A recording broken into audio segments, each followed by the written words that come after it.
Pinagpalang araw po sa inyo kabanong, pati na rin sa mga kapwa ko kaabangers at mga kayanggaw na walang sawang sumusuporta sa channel na ito. Gusto ko lang pong ibahagi ang tunay na kwento na naranasan namin ng kaibigan ko noong naglakbay kami sa probinsya ng Mindoro. Ito ang parte ng aking buhay na masasabi ko talagang sumubok sa katapangan at katatagan ko. Kahit maraming taon na ang nakalilipas, nananatili pa rin nakaukit ang mga karanasan na yon sa aking puso. Kilalanin niyo na lamang ako sa pangalang Miguel. At ito ang aking natatanging kwento. Bago natin simulan ang handog na kwento ngayong gabi, maaari sanang pindutin niyo ang subscribe button para sa mga bago pa lamang sa aming channel. Ang inyong suporta ay malaki ang maitutulong para sa patuloy na paghahatid namin ng magagandang kwento. Maraming salamat po. Sigurado ka bang pinayagan ka ng girlfriend mo, pre? Baka mamaya niyan, tawagan na naman ako ni Karen ha, at ako na naman ang awayin. Sabihin na naman na isinama kita. Totoo naman na isinama mo ko eh. Ang problema lang, sumama ako. Pero wag mo nang intindihin yung babaeng yun. Napaka-unfair nun sa akin eh. Ha? Unfair? Bakit? Anong problema? Kapag siya may lakad, umaalis siya nang hindi nagsasabi sa akin. Wala naman siyang naririnig sa akin. Kapag tinanong ko nga kung bakit hindi siya nagpaalam aba, siya pa galit. Ay nako, babae nga naman. Unfair nga yan. Pero dapat mapag-usapan nyo yan, pre. Kasi kapag naging mag-asawa na kayo, masasanay siya na laging siya yung pinagbibigyan. Tapos ikaw masasanay ka na lang na laging ikaw yung umiintindi. May punto ka pre. Pero ilang beses na namin pinag-usapan yan Nauulit na lang ng nauulit. Kaya ito tuloy. Minsan, hindi na rin ako nagpapaalam sa kanya. Kasi, ano pang sense, di ba? Unfair Kaya ako, ayoko muna ng ganyan. Ang sakit lang sa ulo niyan Ang sabihin mo, torpe ka lang. Lumalapit na sa iyo si Ara, ayaw mo pa hindi naman sa ayaw, pre. Bata pa yun Ano ka ba? Anong bata? Magtatapos na ng college yun next year Di, ang ibig ko sabihin, kahit nasa tamang edad na yon, parang kuya na ako noon. 5 taon nang tanda ako dun Isa pa, nag-aaral pa yun. Baka mamaya masira ko pa yung kinabukasan nun. Bata pa rin siya sa paningin ko. Siya pa rin yung bunso-bunso natin nung naglalaro tayo sa buhangin ng dati, di ba? Ikaw bahala. Kakaganyan mo, tatanda ka talagang binata. Pero, teka lang. Tama ba tong dinaraanan natin? Sabi dito sa mapa, kapag nalagpasan na natin yung ilog, kakaliwa tayo. Wala pa naman tayong nakikitang ilog, di ba? Tama naman siguro yan. Ay nako, pahinga na kaya muna tayo. Nakakapagod O sige, dito muna. Hinihingal na rin ako Nasa isang hiking kami nung araw na yon, kabanong. Ginagawa na talaga namin yon kada taon tuwing Marso. Nakaugalian na rin kasi namin. Para kasi sa amin, ang pag-hike ang isa sa pinakamabisang paraan para makapag-relax at para makapag-isip-isip ng mas mapayapa. Ang totoo, marami kaming magkakasama. Nauna na ang iba at kaming dalawa lang ni Tokek ang naiwan. Nagtatay kasi si Tokek kaya hinintay ko pa siyang maging maayos. Masaya naman ang mga unang oras ng paglalakbay namin. Payapa at nakaka-relax naman talaga ang gubat na aming nadaraanan. Pero bandang hapon, napansin ko na parabang unti-unti na kaming naliligaw. Hindi pa rin namin nalalagpasan ng ilog. Nakailang balik na rin kami pero wala pa rin nangyayari.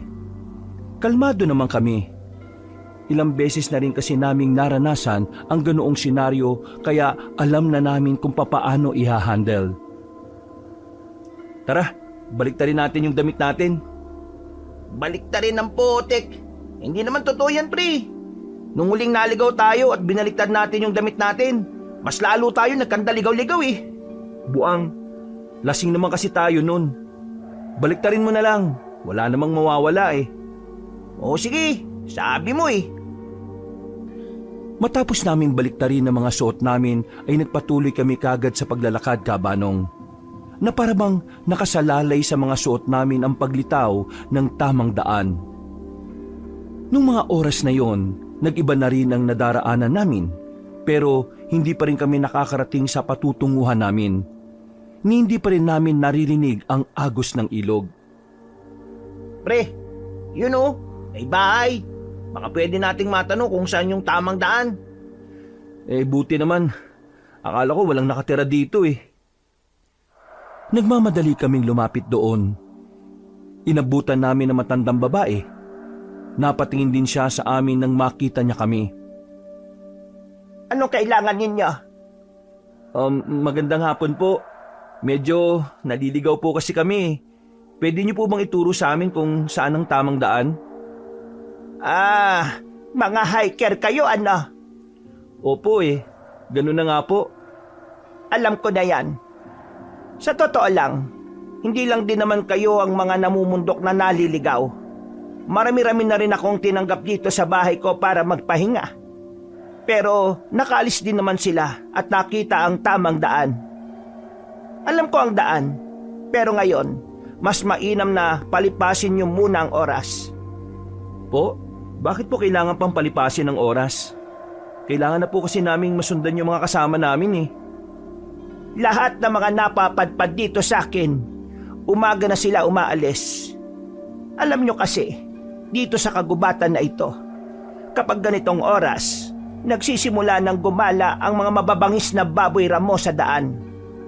Mga bandang 4:00 sila ng madaling araw nawawala.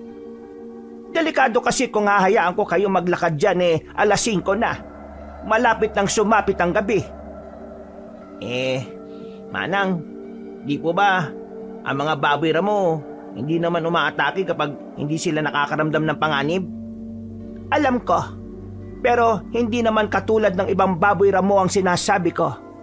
Mas mababangis pa sila. Maniwala kayo sa hindi. Meron na ngang namatay na tao dito dahil sa mga baboy ramo na yan. Ibig pong sabihin, nangangain talaga ang mga baboy ramo ng tao? Oo, para silang mga leon. Pero nabawasan na ang mga baboy ramo dito. Kasi may mga ngaso rin naman sa gubat. Yun nga lang, minsan natatakot din sila kasi may oras na maraming baboy ramo ang humahabol sa kanila. Kaya kung ako sa inyo, dumito na muna kayo hanggat maaga. Mas mainam na rin kesa naman mapahamak kayo. Mas lalo niyong hindi makikita ang mga kasama ninyo. Pre, kailangan natin makarating sa mga kasama natin dahil hinihintay din nila tayo eh. Kapag hindi tayo nakasunod sa kanila, iiwanan na nila tayo at sa norte na sila dadaan. Paano yung sinasabi ni Manang? Naniniwala ka kagad dyan. Hindi nga natin alam kung dapat bang pagkatiwalaan yan eh. Paano kung totoo? Tapos, hinabol tayo ng mga baboy ramo. Anong gagawin natin? Paano kung hindi totoo? Di mas lalo lang tayong tumagal sa gubat. Pre, ayoko pang mamatay. Kung gusto mo na makita si Lord, di tumuloy ka. Dito na muna ako. Pambiraan naman oh. Sige na. Nasama na ako dito. Papaiwan na rin ako. Natakot ka rin ba? Ano? Tapos na ba kayong magdesisyon? Sige po. Dito na po muna kami. Pero, hindi po ba nakakaya? Baka po magalit ang pamilya ninyo. Wala ang pamilya ko. Yung asawa ko'y nagtatrabaho sa bayan. Sa linggo pa ang uwi niya. Ang mga anak ko naman ay may kanya-kanya ng pamilya ngayon. Buti naman po't kinakaya niyong mag-isa rito. Matagal naman na ganito ang buhay ko. Kaya sanay na sanay naman akong walang kasama. Pero siyempre, iba pa rin talaga kapag meron kang nakakausap. Hindi napapanis ang laway mo. O sige na, pumasok na muna kayo. Malamig ang klima nung mga sandaling yon, Kabanong. Mabuti na lang, binigyan kami ni Aling Mirna ng makapal na jacket. Sa obserbasyon ko noon, wala naman akong nakita o naramdaman na kahina-hinala sa matanda. Mukha naman siyang mabuting tao. Maayos din naman ang lugar niya. Kahit maliit ang bahay at bakuran, malinis at talaga namang maaliwalas. Kung nagawa ko kagad maging komportable sa lugar na yon nang walang kahirap-hirap, iba naman si Tokek. Hindi siya mapakali. Tingin siya ng tingin sa paligid. Mababasa sa mga mata niya na talagang hindi niya gustong naroon. Habang naghahanda ng may inom si Aling Mirna, kinausap ko ang kaibigan ko. Pre, sinabi ko naman sa iyo na hindi mo naman ako kailangang samahan dito eh. Lalo na kung hindi ka komportable. Mas magiging hindi ako komportable kung iiwan kita mag-isa rito. Sus, takot ka lang lumakad mag-isa dahil dun sa mga baboy ramo. Hindi naman ako naniniwala dun, pre. Ano ka ba? O basta, mas mainam ng ligtas tayo. Wala namang masama kung maniniwala, di ba? Malay mo, yung matanda talaga ang nagligtas ng buhay natin. Miguel, Tokek, tama? Yun ang pangalan ninyo? Ay, pasensya na at makakalimutin talaga ako eh. Eto, inumin nyo. Pampainit yan. Mamaya kakain na rin naman tayo ng hapunan. Hintayin ko lang matapos ang nilalaga ko. Kaya, dyan lang kayo. Uminom lang kayo. Sa bakuran lang ako. Sige po, maraming salamat po, Aling Mirna. Pre, naalala mo si Amante? Amante? Oo. Paano ko makakalimutan yun? Nung high school tayong tatlo yung solid na tropahan. Wala. Naalala ko lang. Sabi niya kasi dati, biyasa siya sa paghuli ng baboy ramo. Kung kasama siguro natin siya, no?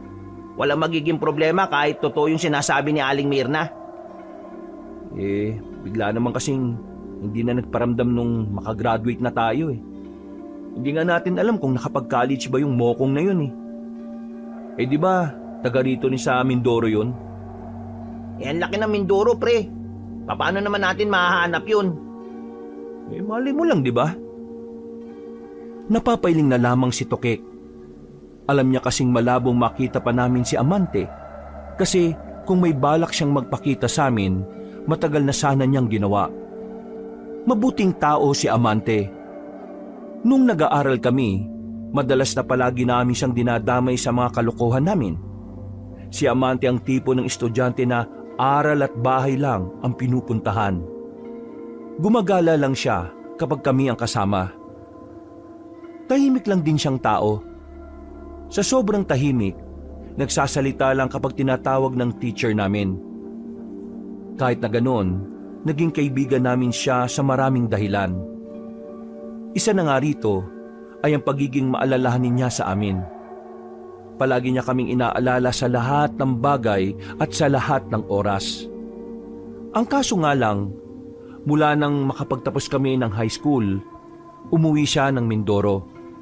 At kahit na kailan, wala na kaming narinig mula sa kanya. Hinanap na rin namin siya sa internet, pero walang kahit na ano kaming nakita na maaaring magturo kung nasaan siya. Pre, parang ano? Parang ano? Parang nakakaramdam ako ng pagkahilo eh. Ha? Ayos ka lang ba? Ewan ko. Para akong nahihilo na. Inaantok. Aling Mirna? Bakit? Anong nangyari? Ito po kasing kaibigan ko. Bigla na lang naging ganyan. Parang inaantok daw. Pre, hindi ko na kaya. Inaantok na ako. Nang tuluyan ng mapapikit ang mga mata ni Tokek, ay agad na rin akong kinabahan. Ilang ulit ko siyang ginising, pero kahit na anong alok ko sa kanya, ay hindi na dumidilat ang mga mata niya. Tokek! Tokek! Uy! Gising! Pre, gising! Ay nako, Aling Mirna, ano pong pwede natin gawin? Hayaan mo na muna siya. Hayaan? Bakit? Bakit po hayaan? Baka mamaya kung anong mangyari sa kanya. Huwag ka mag-alala. Pareho lang naman kayo. Ho? Ano pong sinasabi nyo? Ano pareho? Mangyayari din sa'yo yan. Nang makita ko ang kakaibang ngiti sa mukha ng matandang babae, tumayo ako at marahang umatras. Naramdaman ko na lang na nagtindigan na ang mga balahibo ko. Hindi ko alam pero pakiramdam ko, may binabalak na masama sa amin si Aling Mirna. Naisipan kong tumakbo. Nang kikilos na sana ako, ay bigla na lang din akong nahilo. Umikot na siya sa paningin ko. Bago ako makaupo at mawala ng malay, narinig ko pa ang sinabi niya. Masyado kasi kayong malambot at maawain sa matanda. Kaya madali kayong naloloko. Niloko mo kami! Manluloko ka! Nawala na ako ng malay, Kabanong. Paggising namin, nakatali na ang dalawang kamay namin sa haligi ng bahay. Mahilo-hilo pa rin kami nung mga sandaling yun. Pero dahil sa pagnanais naming makatakas sa kamay na matanda, pinipilit namin bumalik sa dating katinoan. Sinabi ko na nga bang hindi tayo dapat magtiwala sa matandang yun eh. Tingnan mo ang nangyari oh. Oo na, kasalanan ko na. Kaligtasan lang din naman natin ang iniisip ko eh. Kaligtasan din naman natin ang iniisip ko eh. Kaya dapat nakinig ka sa akin. Wala naman mangyayari kung magtatalo pa tayo. Inamin ko ng kasalanan ko ang nangyari. Ngayon, kailangan natin mag-isip kung paano tayo makakaalis dito. Nang marinig naming nakabalik na ang matandang babae, nagkunwari kaming wala pa ring malay. May kasama si Aling Mirna. 2 binatilyo na sa palagay namin ay nasa edad 16 pa lang. Wala pang malay mga yan. Mamaya pa ang gising yan. Kaya habang tulog pa, dalhin nyo na ang mga alaga natin para makakain na ang mga baboy ramo natin. Kawawa naman, ilang araw nang hindi nakakakain eh. Nang kalagan na nila kami ng tali, doon na kami nakakuha ng tamang pagkakataon. Sabay naming sinuntok sa muka ang 2 binatilyo. Alam naming mali na manakit ng menor de edad, pero kung hindi namin gagawin yon, kami naman ang mamamatay. Dali, habulin ninyo! Nakalabas kami ng bahay nila. Madilim ang paligid kaya medyo tumatama-tama kami sa mga nakaharang na sanga. Pero wala na kaming pakialam. Ang tanging iniisip na lang namin ng kaibigan ko ay makalayo doon. Ni hindi na nga rin namin nakuha ang bag namin doon. Sarili lang namin ang dala-dala namin. Dahil nakakaramdam pa rin kami ng pagkahilo, ilang beses din kaming nadadapa. Pero patuloy kaming bumabangon. Alam namin pareho na kapag naabutan kami ng 2 binatilyo, maari din kaming mamatay dahil may hawak ng patalim ang mga yon. Makalipas ang halos 5 minuto, nakaramdam na rin kami ng pagod. Meron kaming napuntahang parang bakanting lote na sa gitna pa rin ng kagubatan. Hingal na hingal kami. Visit na matandang yun ha. Oh, ano? Alam mo na ngayon. Oo na nga, kasalanan ko na nga. Paulit-ulit ka naman eh. Ang kulit mo kasi. Pasensya na nga. Oh, huwag kang iiyak. Ligtas naman na tayo eh. Isipin na lang natin kung saan natin mahahanap ang daan para marating na rin natin yung mga kasama natin. Pre, naririnig mo ba yung naririnig ko? Ha? Ang alin? Ayan oh. Teka, dinosaur ba yan? Buang! Mga tunog ng baboy ramo yan! Natataranta kaming 2 nang mapagtanto naming meron ng baboy ramo sa paligid. Dinampot namin ang sanga na nasa gilid namin. Maya-maya pa, nakita na lang namin na nasa harapan na ng aming pinagtataguan ng mga yon. Hindi sila basta-basta. Baboy ramo sila, ngunit malaki. Parang inahing baboy pero kulay itim. At sa unang tingin at dinig pa lang namin, alam naming nananakit talaga ng tao yon. Pre, kapag sinabi kong takbo, takbo ah! Doon tayo dadaan! Hintayin na lang natin kaya sila na makalagpas. Ang tagal eh! Kanina pa tayo rito. Baka mamaya makita na nila tayo. Napatigil ako sa pagsasalita nang mapansing nasa likuran na ni Tokek ang isang baboy ramo. Pre! Oh, Pre! bakit nga? Sa likuran mo! Ha? Takbo! Inatake kami ng baboy ramo pero buti na lang ay nakaiwas kagad kami. Tumama ang baboy ramo sa puno. Sinamantala naman namin yon para agad na makatakbo. Sinundan kami ng mga baboy ramo na hindi na namin mabilang. Ang dami nila, Kabanong. Nag-uunahan sila sa amin. Sa mga naririnig naming nilalabas nilang tunog, parang takam na sila. Alaga yan ng matandang si Raulo. O di ba? Tama rin ako na nanatili tayo ron. At least, tumagal ang buhay natin. Mamaya ka na magsalita. Bilisan mo na lang. Ang bagal mo tumakbo. Tila walang kapaguran ng mga baboy ramo sa kakahabol sa amin, Kabanong. Habang kami, laylay na ang dila namin. Unti-unti na rin bumabagal ang takbo namin dahil malayo-layo na rin ang tinahak namin. Hanggang sa tuluyan na nga kaming nadapa. Napaupo na lang kami sa lupa. Pumalibot ang mga baboy ramo. Nag-away pa ang iba sa kanila at parang nagtatalo kung sino ang unang lalapa sa amin. Noong mga sandaling yon, Kabanong, tinanggap ko na lang talaga na yun na ang katapusan namin. Pero nagkamali ako. Natataranta ang mga yon nang biglang merong dumating. Isang lalaki na nakatakip ang muka ng telang itim.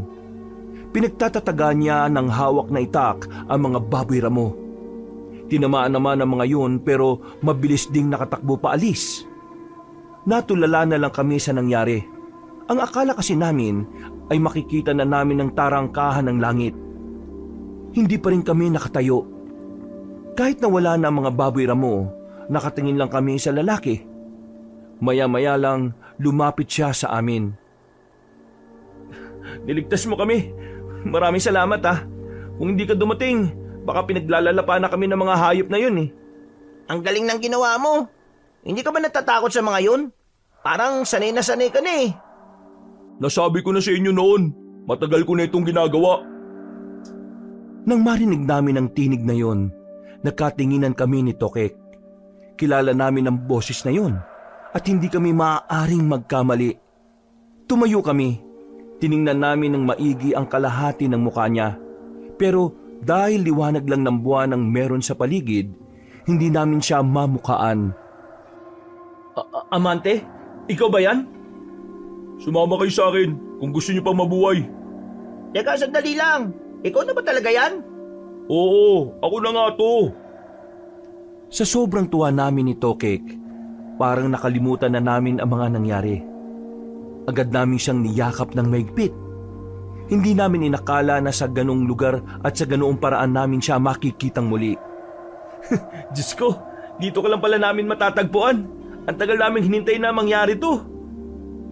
Ano bang nangyari sa'yo, pre? Bigla ka na lang nawala nun pagkatapos natin ng high school. Hindi itong tamang oras para magkwentuhan. Kung gusto niyo masagot ko mga tanong ninyo, sumama na lang muna kayo sa bahay. Dinala kami ni Amante sa bahay nila. Meron silang maliit na komunidad doon. Tahimik na ang buong lugar nang dumating kami, kaya hindi kami nakapag-ingay ni Tokek. Sobrang saya kasi namin noon. Sa wakas, natagpuan namin ng isang kaibigan na matagal na naming hindi nakikita. Simentado na ang bahay ni Amante, pero wala pang finishing ang labas. Meron naman siyang malawak na bakuran. Kaso, puro tambak naman ng kung ano-ano. So bakit bigla ka na lang nawala nun after graduation?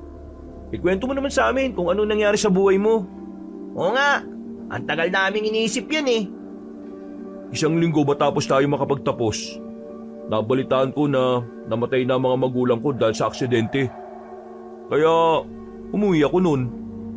Gusto ko pa sanang bumalik ng Maynila eh.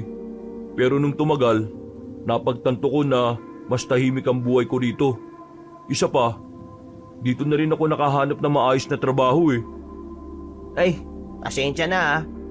Hindi namin alam na yung palang pinagdaanan mo. Pero sana man lang nasabihan mo kami para nadamayan ka namin. Hindi ko na sinabi sa inyo kasi Ayaw kong mahawaan ko kayo ng kalungkutan eh. Pero sa loob ng maraming taon, hindi ka man lang ba gumawa ng paraan para makausap kami? Naisip ko, pero hindi ko ginawa. Ayoko na kasing guluhin ang buhay ninyo eh. Anong guluhin? Pinagsasabi mo. Hindi ka naman abala sa amin eh. Mas maganda siguro yung tropahan natin kung nagparamdam ka lang nun. Wala naman kasi sa amin problema kung nasa malayo ka eh. Ang malaga lang sa amin, alam naming nasa maayos ka lang na kalagayan. Hindi yung ganyan, no? Isip kami ng isip kung nasaan ka. Nag-alala nga kami nun eh, na baka patay ka na. Kasi lahat ng pinagtanungan namin, walang alam kung nasaan ka. Pati nga ex mo eh, si Jamila. Yung mataray na akala mo naman eh napakaganda, pero ang dumi naman ng kuko. Kinausap namin yun, para lang makita ka. Pero wala rin naman kaming napala. Maraming salamat na tinanap niyo ako ah. Pero ayos lang ako. Eh ano namang ginagawa mo ngayon? Anong trabaho mo? Kayo ang dapat kong tanungin. Anong ginagawa niyo rito sa Mindoro? Anong ginagawa niyo sa gubat? At bakit kayo hinahabol ng mga mababangis na baboy ramo? Eh, ang totoo niyan, yun din ang gusto namin ikwento ngayon. Tokek, sabihin mo nga pre. Ikaw na, nakakatamad dumaldal eh. Sige, ganito yon. Nasa kalagitnaan kami ng hiking. Nawala kami sa direksyon ng mga kasama namin. Pero may tumulong sa amin na matandang babae. Aling Mirna yung pangalan. Akala namin nung una mabuting tao siya eh. Pero nung may pinainom siya sa amin, nawalan kami ng malay. Paggising namin, ipapakain niya na kami sa mga alaga nilang baboy ramo. Buti na lang, yung 2 binatilyo na kasama niya, nasapok namin sa mukha eh, nung pinapakawalan kami. Kaya yun, nakatakas kami. Wisit na matandang yun. Kaya una pa lang eh, wala talaga akong tiwala dun eh. Hindi kayo dapat magtitiwala sa kung sino-sino lang. Lalo na ngayon nyo lang nakita. Kahit sa'yo, ngayon ka lang namin nakita uli eh. Pwede rin. Uy, biro lang naman ha. Ang mahalaga naman, kasama ka na namin ngayon. Pero hindi na ako aalis sa probinsyang to. Marami akong dapat gawin dito eh. Kahit minsan, bawal kang sumama sa amin sa Maynila. Bawal. Saka lang ako makakabalik ng Maynila kapag tapos na ang lahat ng gagawin ko rito. Eh ano pong mga ginagawa mo rito? Marami. Laki ng pinagbago mo. Dati, parang hindi ka makabasag pinggan. Ngayon, mukhang hindi ka na pwedeng biruin eh. Nakakatakot yung pagiging tahimik mo. Ako pa rin naman yung dati eh. Wala pa rin namang nagbago. Pero ang galing mo kanina ha.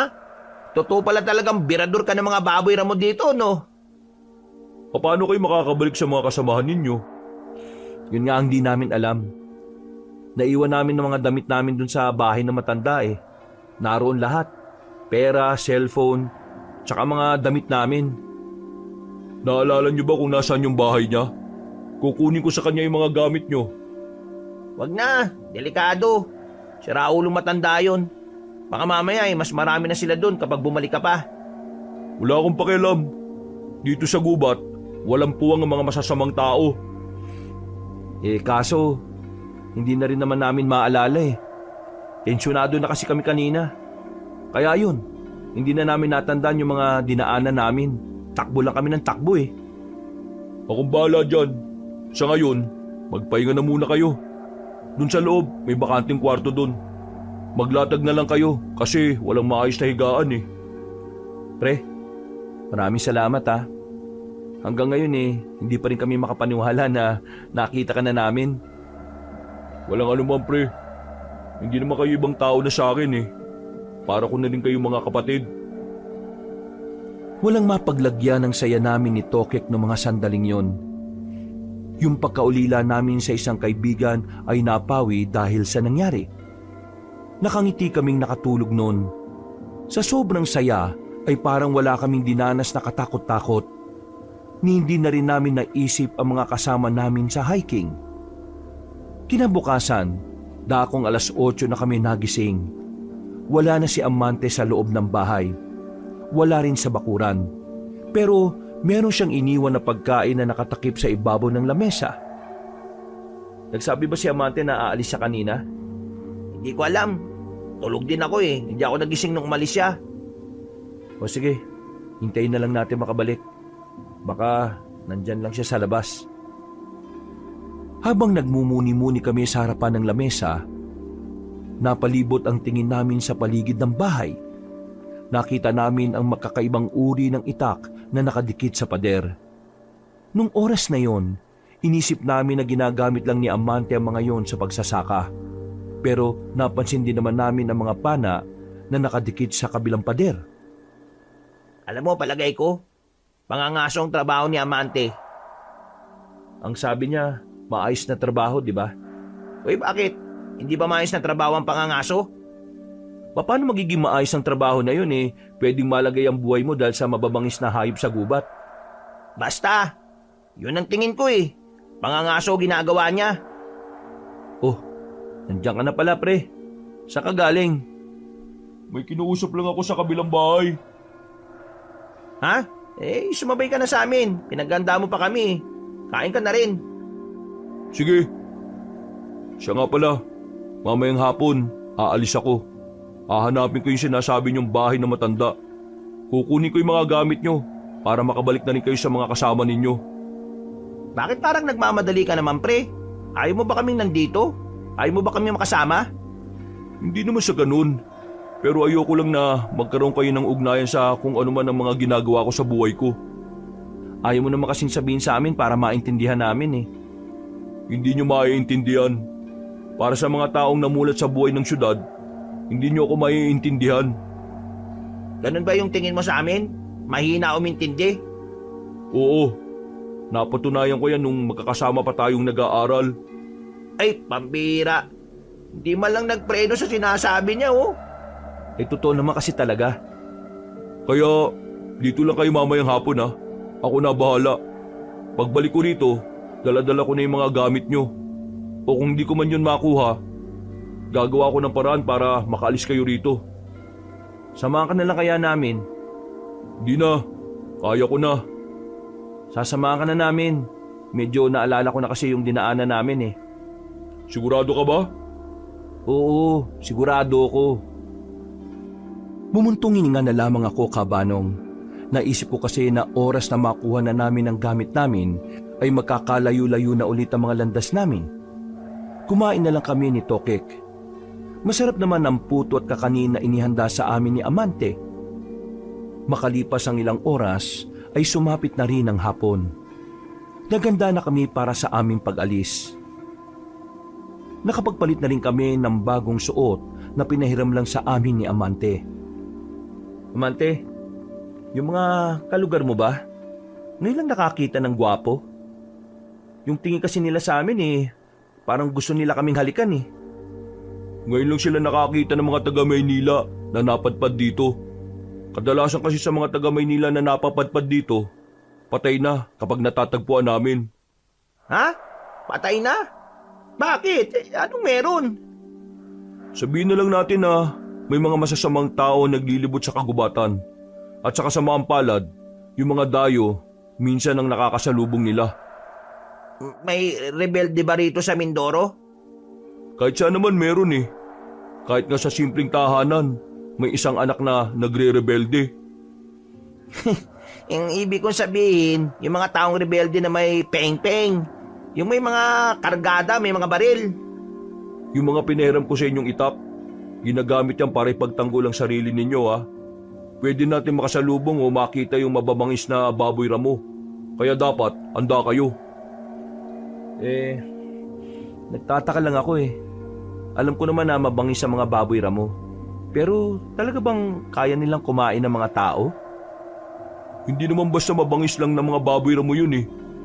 Para silang mga leon na gutom. Kaya kahit na sino, kakainin nila. Maliban na lang yung amo nila ha. Oo nga. Paano kaya napaamo na matandang yun yung mga baboy ramo na yun?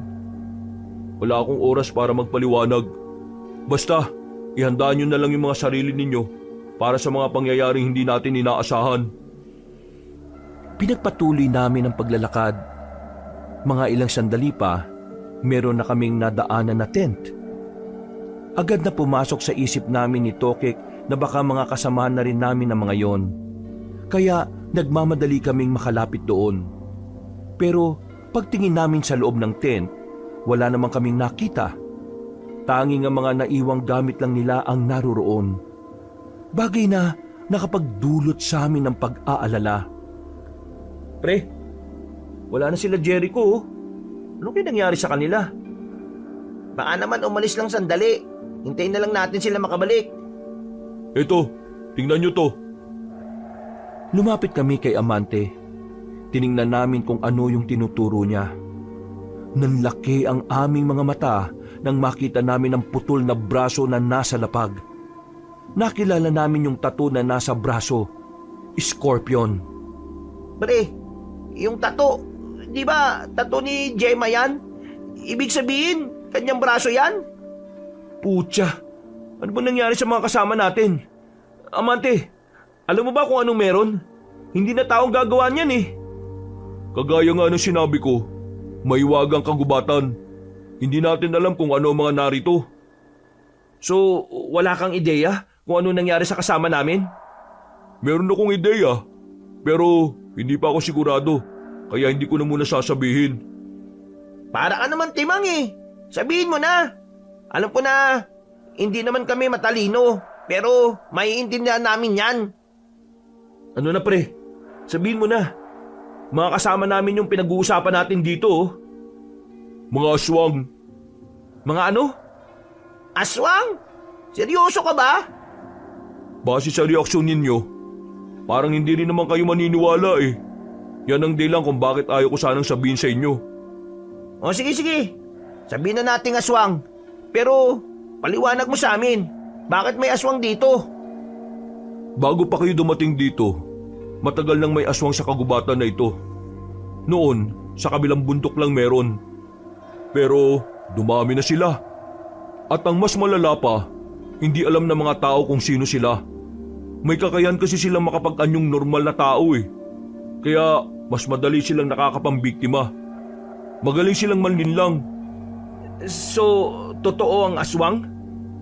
Maraming beses ko na silang nakita. Kaya totoo sila para sa akin. At para sa mga taong narito sa amin. Kaya naman aswang lang ang nakikita kong salari na gumawa niyan sa kaibigan nyo. Kaya nga sinasabi ko sa inyo na ako na lang ang kukuha ng gamit ninyo eh.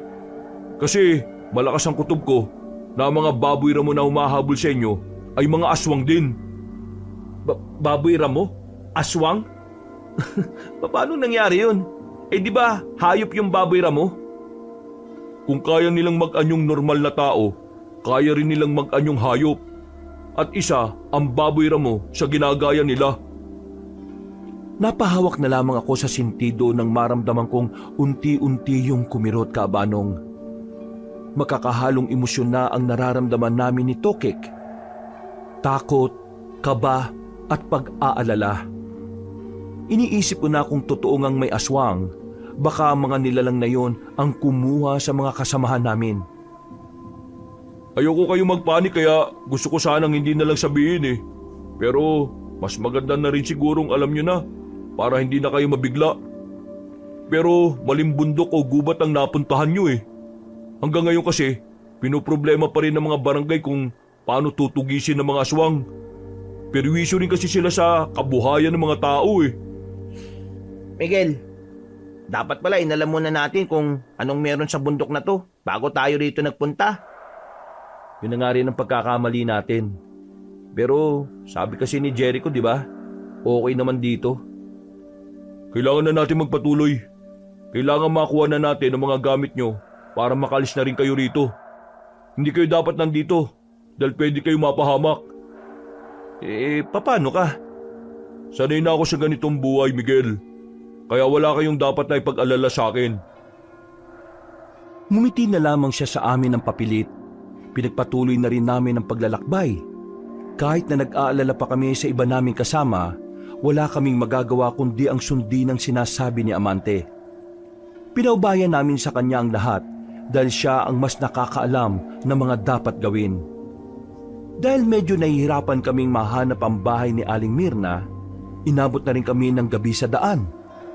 Buti na lang ay may daladala kaming lampara na nagsilbi naming liwanag sa daan. Hindi nagtagal, meron na rin kaming natanaw na bahay. Namukaan namin ang bahay na yon. Nakabukas ang ilaw doon, kaya ang unang pumasok sa isipan namin ay merong tao. Kaya naman, maraan kaming naglakad palapit. Nakahanda na ang itak namin. Uunahan ko. Sinipa ni Amante ang pintuan, pero wala kaming inabutan sa loob. Wala si Aling Mirna doon. Nang hanapin naman namin ang gamit namin, wala na rin kaming nakita. Tanging bag na lang ang naiwan doon. Wala na ang mga laman. Lintik na buhay ito. Oh.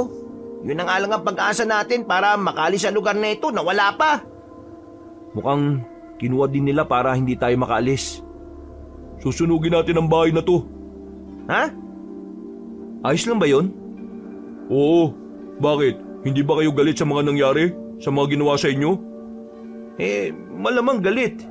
Pero hindi ba tayo makukulong? Aswang ang nakatira dito. Kaya wala kayong dahilan para makonsensya. Ibig sabihin, aswang yung matandang babae na yun? Paano mo naman nasabi yan, Amante? Bigla niyang kinuha ang isang librong itim na nakapatong sa parang altar. Binuklat niya yon at pinakita pa sa amin ang nilalaman. Nakita namin doon ang mga nakasulat na tungkol sa mga aswang. Mga imahe ng mga nakakatakot na nilalang. Tama nga ang hinala ko. Aswang ang matanda. Mga alaga niya yung mga baboy mo na aswang din. Amante, ano ka ba talaga? Bakit ang dami mong alam sa mga ganitong bagay? Hindi nyo na kailangan malaman. Mas mainam nang wala kayong alam para na rin sa kaligtasan ninyo. Yan ka na naman sa... Ha?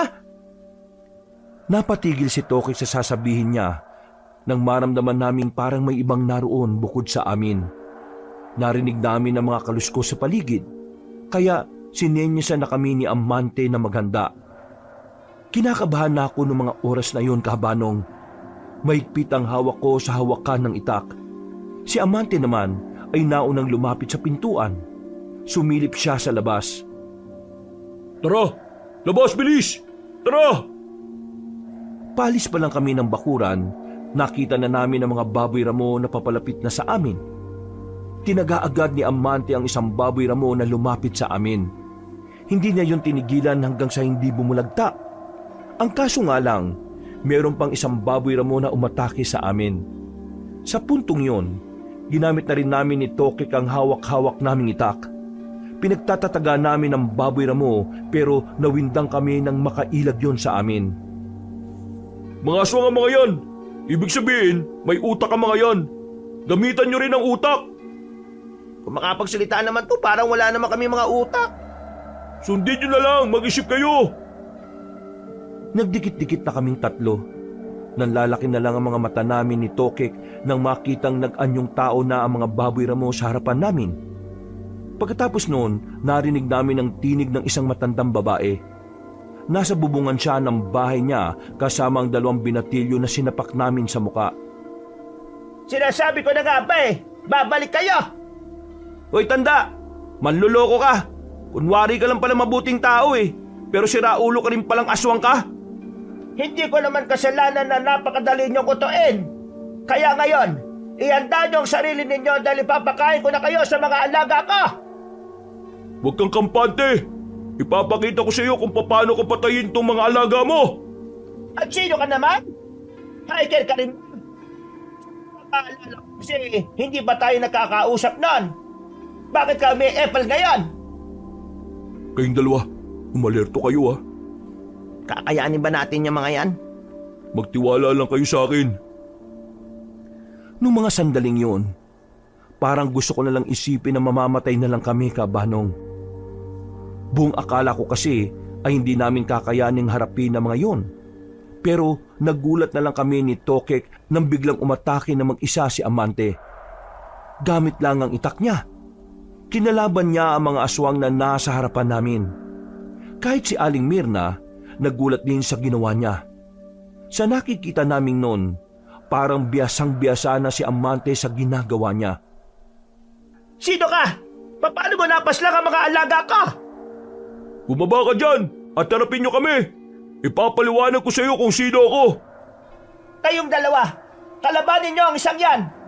Ipagiganti niyo ang mga alaga natin. Ngayon din! Bumaba ng bubunga ng dalawang binatilyo. Nagbago sila ng anyo. Nakakatakot ang mga mukha nila. Sobrang pangit. Umatake ang mga yon kay Amante ng sabay. Kaya naman sabay na rin silang namatay. Hindi man lang tumagal ng 2 minuto ang buhay nila. Dahil sa ginawa ni Amante, tila nagkaroon ng pag-aalinlangan si Aling Mirna. Nanlaki ang kanyang mga mata.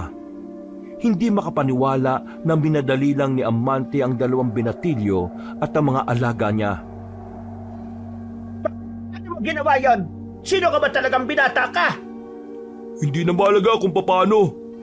Bumaba ka dyan, tatapusin na kita. Hindi pa tayo tapos, iho. Magkikita ba tayo ulit sa susunod na araw? At sinisiguro kong mamamatay ka? Kayo ng 2 mong kasama? Biglang tumalon si Aling Mirna papunta sa puno at tuluyan ng nakaalis.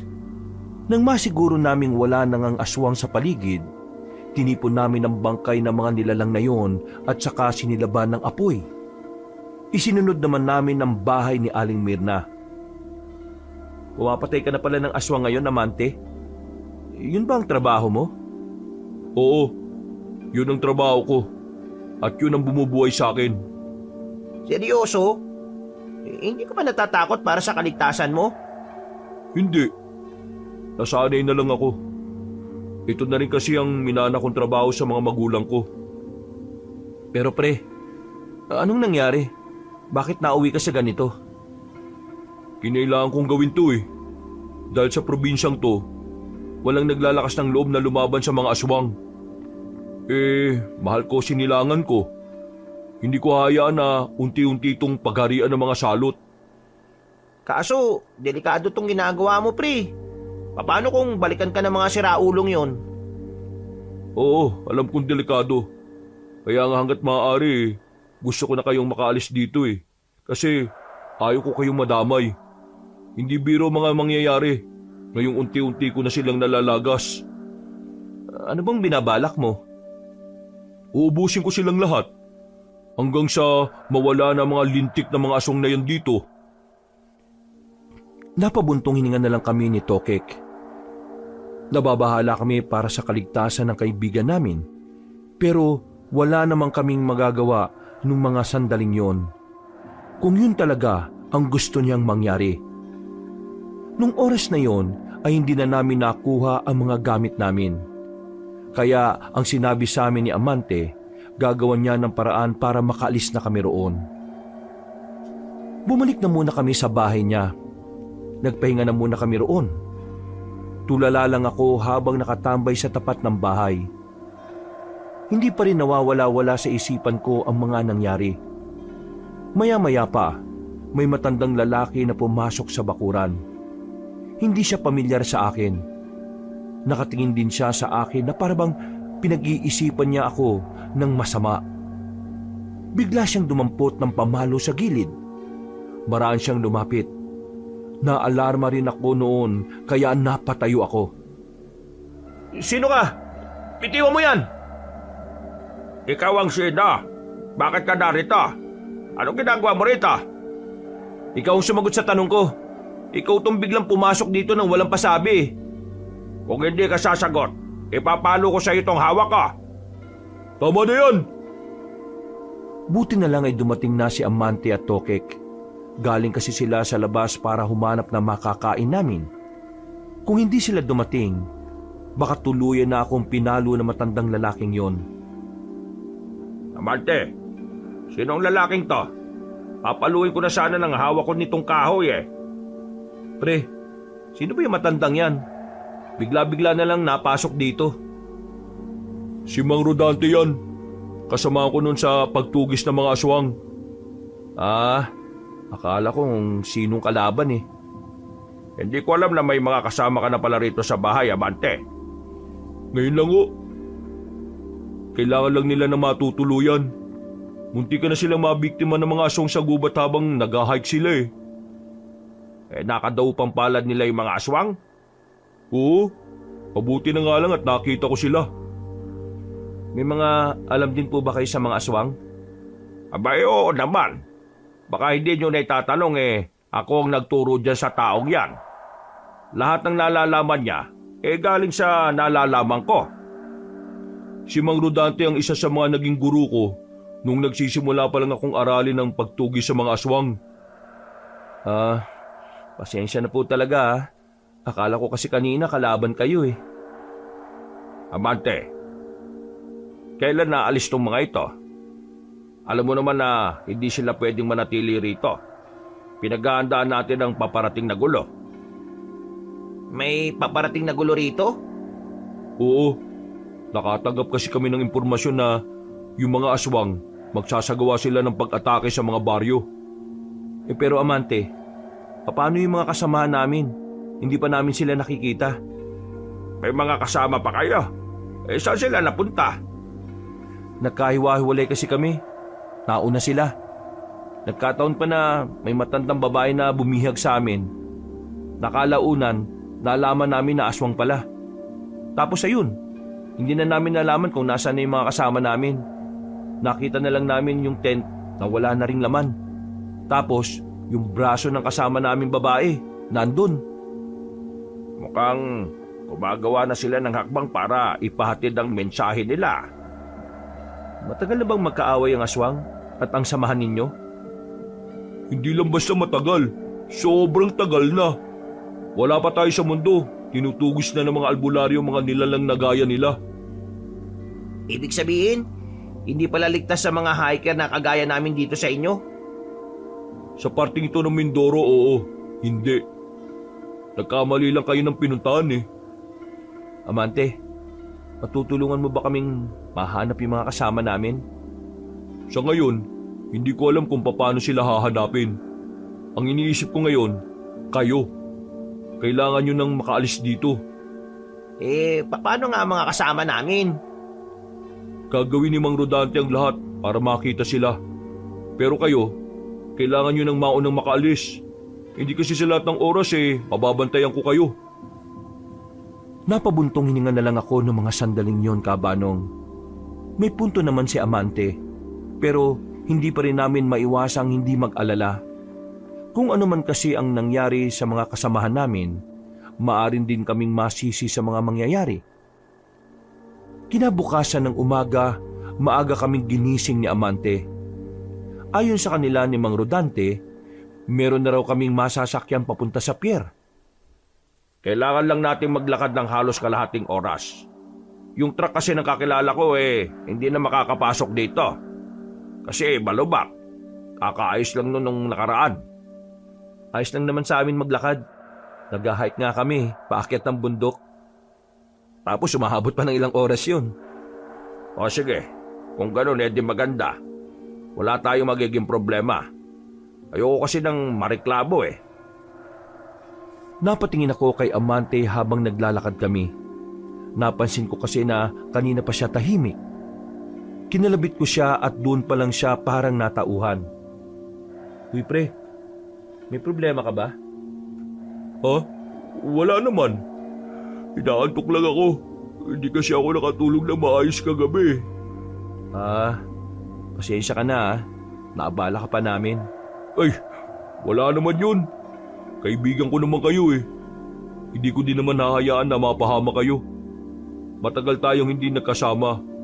Isipin nyo na lang na bumabawi ako sa inyo. Kung sa bagay, tama ka naman. Pero pre, kailan ka ba namin ulit makikita? Hindi ko rin alam Kapag natapos na yung problemang ito, pupunta na rin naman ako ng Maynila pagkatapos nito. Sabi mo yan Makalipas ang ilang minuto, narating na rin ang bahay ng sinasabing kakilala ni Mang Rodante. Natanaw namin agad sa bakuran ng isang truck na nakaparada doon. Noong mga sandaling yon, ay kaligayahan na ang nararamdaman namin ni Tokek. Dahil sa wakas, makakaalis na rin kami sa mapanganib na lugar na yon. Ang kaso, paglapit namin, naabutan namin ng mga asawa ng may-ari ng truck. Umiiyak siya kasama nito ang 2 anak. Nang tanungin namin kung bakit, sinabi ng babae ng asawa niya daw ay tinamaan ng ligaw na bala. Nagkaroon daw kasi ng barilan ng mga rebelde sa isang pamilihan. Noong mga sandaling yon, hindi ko alam kung maiinis ba ako dahil hindi na kami makakaalis kaagad o maaawa dahil nawala ng padre di pamilya ang pamilyang yun. Nalulungkot ko nangyari kay Martin. Nakikiramay kami. Halos tumagal kami ng 1 oras para damayan ng pamilyang yon. Nang maging kalmado na rin ang mga yon, ay nagpaalam na rin kami sa kanila. Wala kaming napala. Yun na lang sana ang pag-asa namin para madaling makaalis. Wala pa namang sasakyan sa baryo nila Amante. Mahirapang makakuha o kahit makaarkilaman lang. Pasensya na ha. Ginawa ko na makakaya ko. Ang kaso, bigla namang nagkaroon ng hindi inaasahan. Ay nako, awawa naman si Martin. Napakabait pa naman ng taong yon. Buhay talaga Hindi mo alam kung kailan matatapos no? Meron pa akong isang alam na paraan. Pero mahaba-haba ang lalakarin natin. Ano? Sabihin mo. Baka naman kayanin naman namin. Kailangan natin pumunta sa Magano Beach. Mula sa amin, maglalakad lang tayo halos 3 oras. Doon, may masasakyan kayong bangka. Pwede niyong sabihin na ihatid kayo sa pinakamalapit na pier. May pera ako. Bayaran niyo na lang sa susunod. Amante, hindi ba't pinasasara na ang beach na yon dahil lang daming namatay sa laot nitong nakaraang buwan? Wala nang ibang paraan Kung hindi sila aalis bago umatake ang mga aswang, madadamay sila, Mang Rodante. Teka, sandali. Ano bang nangyayari dun sa laot? Bakit may mga namatay? May parte kasi ng laot na parang may nangihigo pababa. Ha? Delikado pala dyan. Pero meron din naman parte na hindi delikado. Alam ko kung saan banda. Tuturuan ko lang yung bangkero kung saan kayo dapat dumaan. Mukhang peligroso yan, pre, Baka naman hindi na kami mamatay sa aswang. Mamatay naman kami sa tubig. Malunod kami. Gusto niyo ba talagang makalis dito o hindi? Siyempre naman, gusto namin. Kung ganun, kailangan niyo magtiwala sa akin. Ito na lang ang natitirang paraan. Hindi kayo pwedeng magpaabot dito sa pagsalakay ng mga aswang dahil mapapahama kayo. Hindi na kayo makakabalik pa ng Maynila kahit na kailan. Hindi na kami nakapagsalita pa ni Tokek. Sumang-ayon na lang kami sa sinasabi ni Amante. Pagbalik namin sa bahay niya, kaunting pahinga lang ay lumarga na ulit kami dakong 10:00 ng gabi. Tanghali na nang nasa gubat na kami. Buong akala ko ay magtutuloy-tuloy na yon. Pero hindi ko inasahan na meron kaming madaraanang susubok sa amin. Biglang sumenya si Amante. Marahang kaming umupo. Napansin na lang namin si Mang Rodante na naglabas na ng itak. Teka, anong nangyayari? Mga aswang ang mga yan. Nagkukunwari lang na mga nagtutroso, mga nagpuputol ng kahoy. Anong gagawin natin? Dito lang kayo. Kami nang bahala ni Amante. Wala kaming gagawin? Wala. Basta huwag kayong lalabas dito. Kahit na anong mangyari Marahan silang naglakad palapit sa mga kalalakihan. Bago pa sila makalapit ng tuluyan ay naramdaman na sila ng mga yon. Hindi kami makapaniwala ni Tokek na kahit tirik ang araw, may mga aswang na kagaya nila. Nagbagong anyo ng mga yon. Mabilis na nagsipulasan. Agad din namang sinundan ni Amante at ni Mang Rodante yung mga yon. Ano? Dito lang tayo? Tara, sundan natin sila. Dali! Kahit na pinagbawalan kami ni Amante na umalis, sumunod pa rin kami sa kanila. Nababahala kasi kami na baka sa kinalalagyan namin magpakita ang mga nilalang. Kakatakbo namin, bigla na lang may humarang na isang aswang sa amin. Wala pa naman kaming dalang sandata noon. Tanging bag lang ang meron kami. Hindi namin alam kung anong gagawin namin noong mga oras na yon, Kabanong. Ang tanging nakuha lang namin noon sa gilid ay ang malaking bato. Pero hindi nagpakita ng takot ang aswang na nasa harapan namin. Habang kami naman ni Tokek, nanginginig na kami sa takot. Huminga ako ng malalim. Sinubukan kong ibato sa kanya ang hawak-hawak ko. Pero sa kasamaang palad, hindi naman tinamaan. Ang tanga mo naman! Hindi mo dapat binato! Tingnan mo oh! Anong gagamitin natin ngayon? Wala tayong panlaban dyan! Eh di ka mao. Suntukan kung suntukan. Suntukan? Anong tingin mo sa mga aswang na yan? Tambay? Adik? Basagulero? Pumapatay yung mga yan, pre. Kumakain ng tao. Oo, alam ko. Pwede bang huwag ka na muna maingay dyan? Magsasalita pa sana si Tokek nang biglang tumalon papunta sa amin ng aswang. Una kong ginawa, sinalubong ko ng sapak sa panga ang nilalang na yun. Nang tamaan siya, kitang-kita ko na parang nakaramdam siya ng pagkahilo. Sinamantala ko na ang pagkakataon. Muli ko siyang sinuntok at tinamaan ulit. Sa pangatlo kong suntok, nahawakan na niya ang kamay ko. Galit na siya sa akin. Akmang kakagatin niya na ako sa kamay nang lumapit naman si Tokek. Sinuntok niya ulit sa panga ang aswang. Nabitiwan ko kaya hinila ko ni Tokek palayo. Ha! Nahilo, pre! Takbo na! Wala kaming sinayang na pagkakataon. Dali-dali kaming kumaripas palayo. Naiba na ang direksyon namin kina Amante at Mang Rodante. Pero hindi na namin yon inintindi pa. Ang tanging tumatakbo sa isipan namin ay matakbuhan ng isang aswang na nakabuntot sa amin. Katatakbo namin, meron na kaming narating na ilog. Malakas ang ragasan ng tubig doon. Kaya kung tatawid kami, maaari kaming tangayin. Wala rin naman kasing pwedeng mahawakan. Doon! Dungtong sa bato, dali! Tumungtong kami sa malaking bato. Nakita namin na ang aswang na humahabol sa amin ay biglang tumigil. Hindi siya nakalublob sa tubig sa hindi namin malamang dahilan. O ano? Takot ka sa tubig? Hindi ka siguro naliligo, no? Duwag! Lumapit ka rito, sira ulo ka! Pre, mukhang alam ko na ang kahinaan ng mga aswang. Takot sila sa tubig. Oo nga, ayaw niyang lumapit dito oh. Maya-maya pa, umalis na rin ng aswang na humahabol sa amin. Narinig na lang namin na humihiyaw pa siya sa kagubatan. Nakahinga na kami ng maluwag ni Tokek. Problema natin ito. Paano natin mababalikan sina Amante? Hindi mo ba natandaan yung dinaanan natin? Paano ko matatandaan? Tumatakbo tayo. May tinatakasan tayo. Anong tingin mo sa akin? Sobrang lakas ng memorya? Yun lang. Mamamatay na talaga tayo dito. Huwag kang magsalita ng ganyan. Ang nega mo masyado.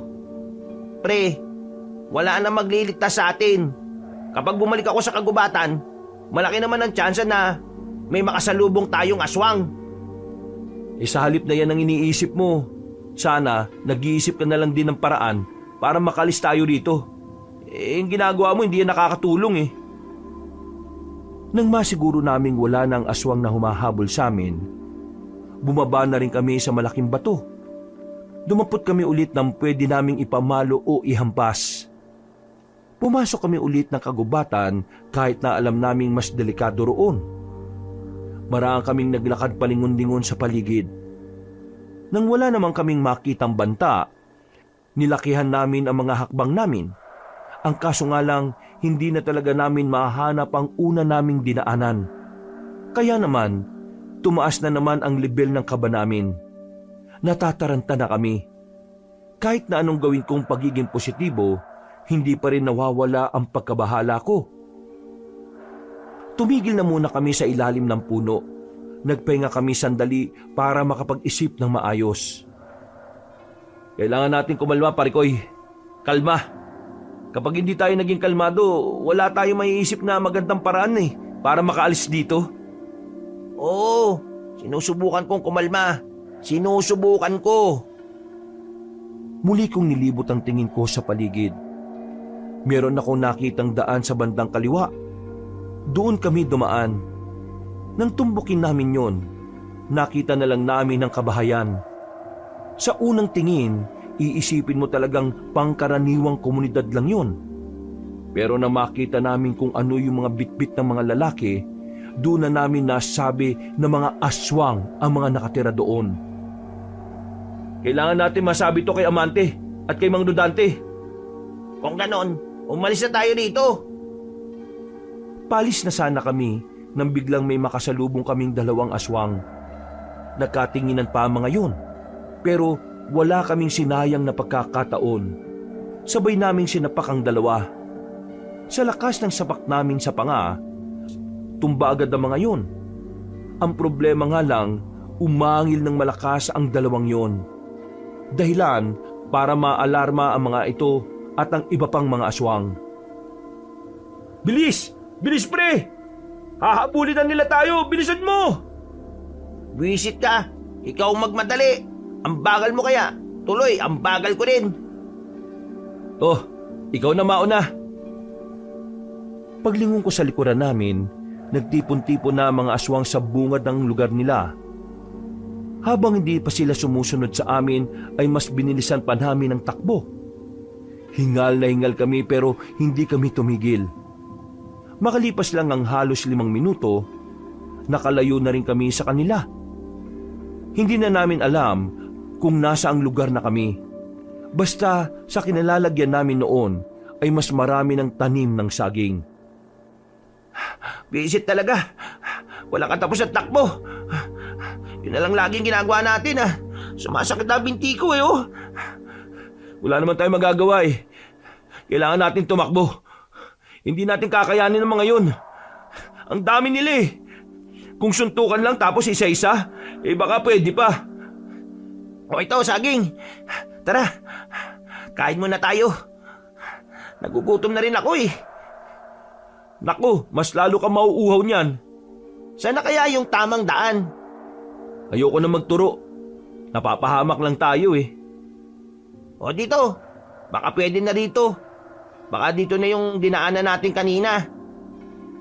Matapos kami makapagpahinga, naglakad na kami patungo sa direksyong sinasabi ni Tokek. Noong mga sandaling yung kabanong, kampante na kaming wala na kaming makakaengkwentrong aswang. Malayo-layo na rin kasi kami sa mga tinakasan namin. Nang lumiko kami sa isang iskinita na may mataas na halaman, isang matandang lalaki naman ang humarang sa amin. Maayos naman ang suot niya, mukhang pangmayaman. Nakatoksido at yung sombrero niya ay bilog. Nakangiti siya sa amin na hindi ko naman alam kung bakit. Sino kayo? Bakit ganyan kayo makangiti? Pre, masamang kutob ko rito Huwag kayo mag-alala. Hindi naman ako masamang tao eh. Sino ka nga? Bakit bigla ka nalang lumabas dyan? Sabihin na lang natin na ang kagubatan na ito ay palaruan ko. Ha? Naglalaro ka pa sa tanda mong yan? Ay nako, Pasensya na kayo Pero wala po kaming oras na makipagkwentuhan Hindi naman tayo makukwentuhan eh. Gusto ko lang naman kayong isama sa kung saan ako namamalagi. Anong ibig niyo sabihin? Balita ko kasi pinahirapan niyo ang kapatid ko. Sinong kapatid mo? Pinaslang niyo raw ang 2 alalay niya at pati na rin ang mga alaga niyang baboy raba. nang marinig namin ni Tokek yun, ay parang nagtindigan ng mga balahibo ko. Nakuha na namin kung ano ang gusto niyang sabihin. Tumingin-tingin kami sa paligid. Mga ilang sandali lang, nagkaroon na rin siya ng mga kasama na pumalibot sa amin. Sino kayo? Ano kailangan niyo sa amin? Isa sa mga ayaw ko ay ang mga taong makukulit. Kaya titingnan natin ang kulit nyo ngayon. Nagtatawanan pa sila habang nakapalibot sa amin. Noong mga sandaling yon, kabanong, parang nawawala na kami ng pag-asang mabuhay pa. Sinubukan naman naming tumakbo ulit, pero hinaharang lang nila kami. Nagmamakaawa na rin kami sa kanila pero wala silang mga puso. Tinatawanan lang nila kami. Parang may kakaibang kaligayahan sa kanila ang ideyang yun na ang huling sandali namin. Sumama na lang kayo ng mapayapa kung ayaw niyong dito kayo mismo mamatay. Saan nyo naman po kami dadalhin? Saan pa? Eh di sa lugar na inyong huling hantungan. Ano pang pagkakaiba? Mamamatay na lang din kami, di dito nyo na lang gawin. Kalma ka lang, iho. Masyado kang mainit. May gagawin kami sa inyo kaya gusto namin doon sa amin. Malay nyo, gusto ko pala kayong maging sisig o bopis. Sige na, dalhin nyo na ang dalawang yan, mga bata. Hinawakan na kami ng dalawang aswang. Maigpit ang pagkakasukbit ng braso nila sa braso namin ni Toke. Kaya kahit tangkain naming magpumiglas, wala rin namang mangyayari. Bumalik sa lugar ng mga aswang na nakita namin. Sa bungad pa lang, nakaabang na ang mga yon. Malalapad ang ngiti nila. Kitang-kita ang mga naninilaw na ngipin at may bahid pa ng kulay pula. Mga kasama, nandito na ang dalawang taong pumaslang sa mga alagang baboy Ramon ni Mirna. Hindi kami pumaslang sa kanila. Buwang ka ba? May tumulong lang sa amin. Nasaan ang taong tumulong sa inyo? Napalingon kami sa bandang gilid nang marinig namin ang tinig ni Aling Mirna. Nakangiti siya sa amin ng nakakaloko. Kaya nga kami napadpad dito kasi nawala rin sila sa paningin namin. Naglalakad kami sa gubat nang biglang may nakita kami mga kauri ninyo. Kinalaban nila. Doon na kami nagkahiwa-hiwalay. Tingin nyo, maniniwala pa ako sa inyo? Nagtanong-tanong ka, di ba? Tapos ayaw mong maniwala. Palibasa, gawain mo manloko. Niloko mo kami na mabuting tao ka Isa ka palang aswang. Kapatid, ipaubayan mo na sa akin ang dalawang ito. Bakit, kapatid? Ano bang gusto mong gawin sa kanila? Meron pa akong isang natitirang baboy Ramo. Ipapakain ko sa kanya ang dalawang tao na ito. Sige, kapatid. Ikaw na ang bahala sa kanila. Mga kasama, pasensya na kayo. Wala tayong bopis at sisig ngayon. Ibibigay ko muna sa aking kapatid ang dalawang handog. Pinaghihilan nila kami papunta sa isang silid. Malawak na silid yun na may mga dayami pa sa gilid-gilid. May naamoy din kaming mabaho. Tingin ko, kulungan talaga ng baboy Ramo yun. Maya-maya lang, darating na rito ang alaga ko at lalapain nila kayo hanggang sa tuluyan na kayong maging buto na lang. Habang kami ni Tokek, tahimik lang kami sa gilid. Nagdarasal kami na sana ay magkaroon ng himala.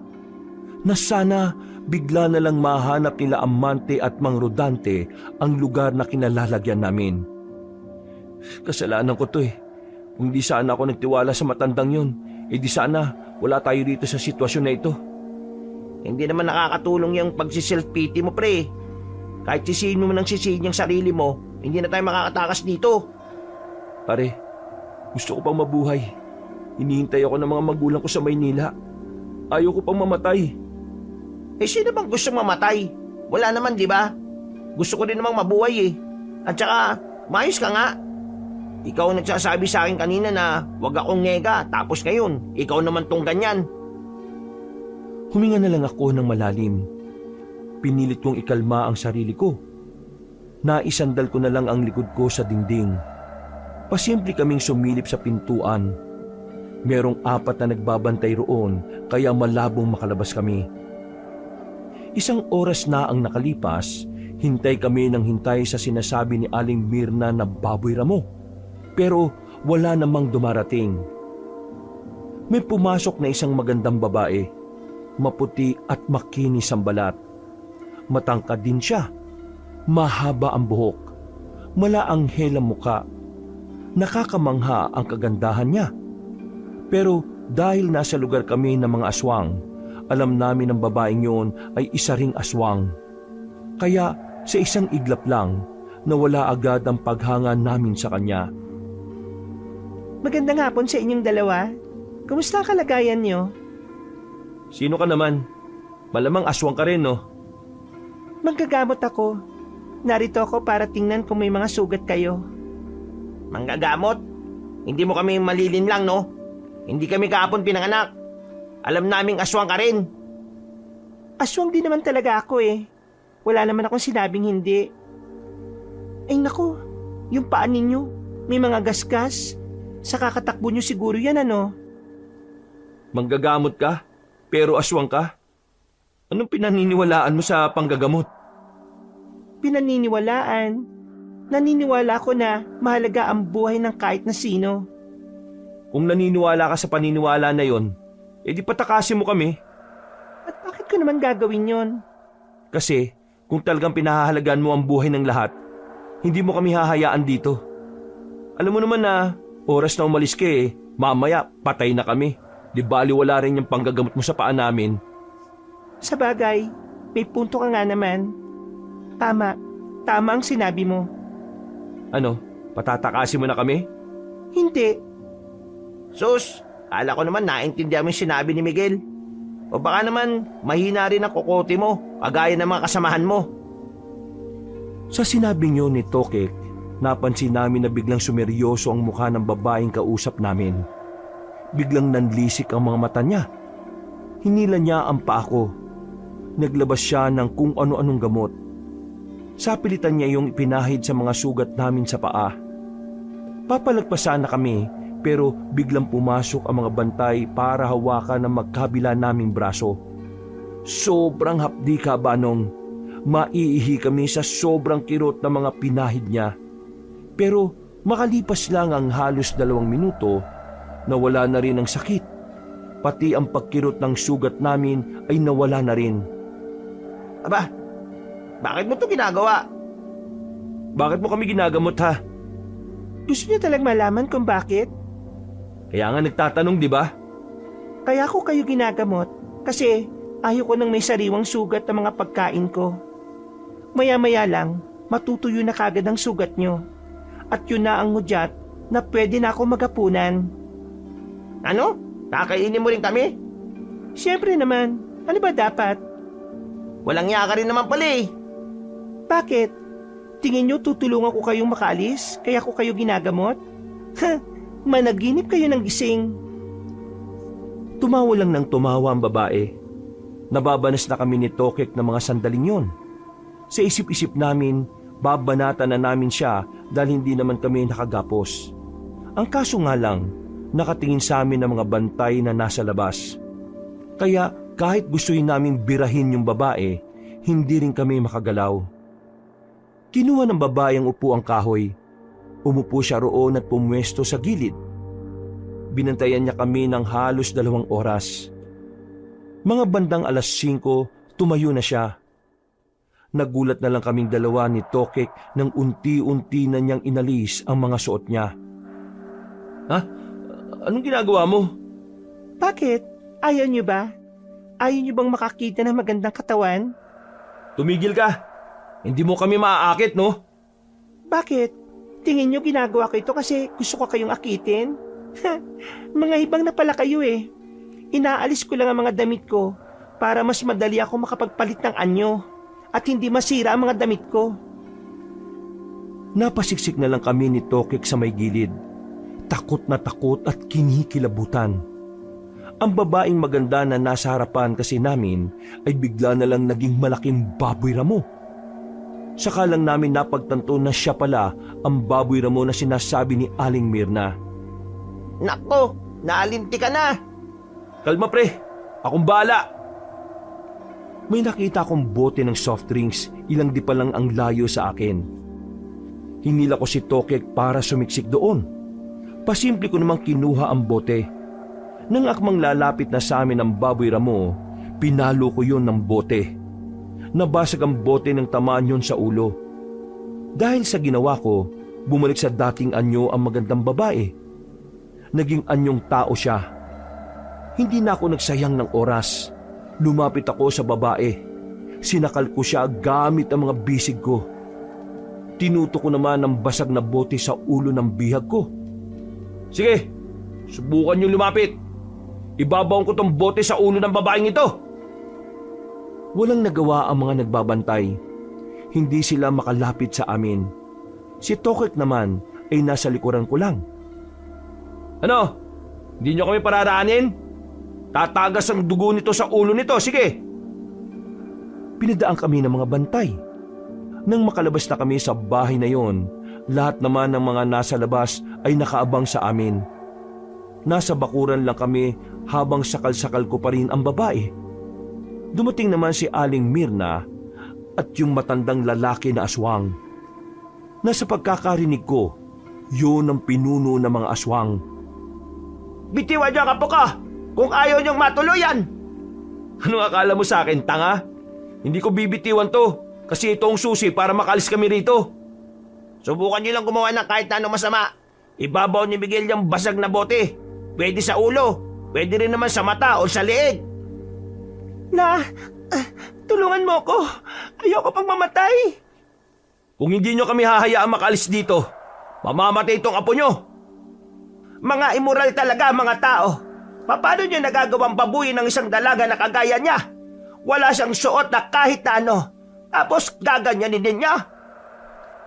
Kapal naman ang mukha mo magsabing immoral kami. Kayo nga ang kumakain ng tao eh. Sira ulo yata kayo eh. Umalis kayo sa dadaanan namin. Kung pipigilan nyo kami, ibabaw ko na to sa ulo niya. Sige! Hindi kayo makakalis ka. Mirna, hayaan mo silang makalis. Anong sinasabi mo? Hahayaan natin silang makatakas? Sila ang dahilan kung bakit nalaga sa mga alaga ko. Pinatay nila ang 2 pinakatapat kong tauhan.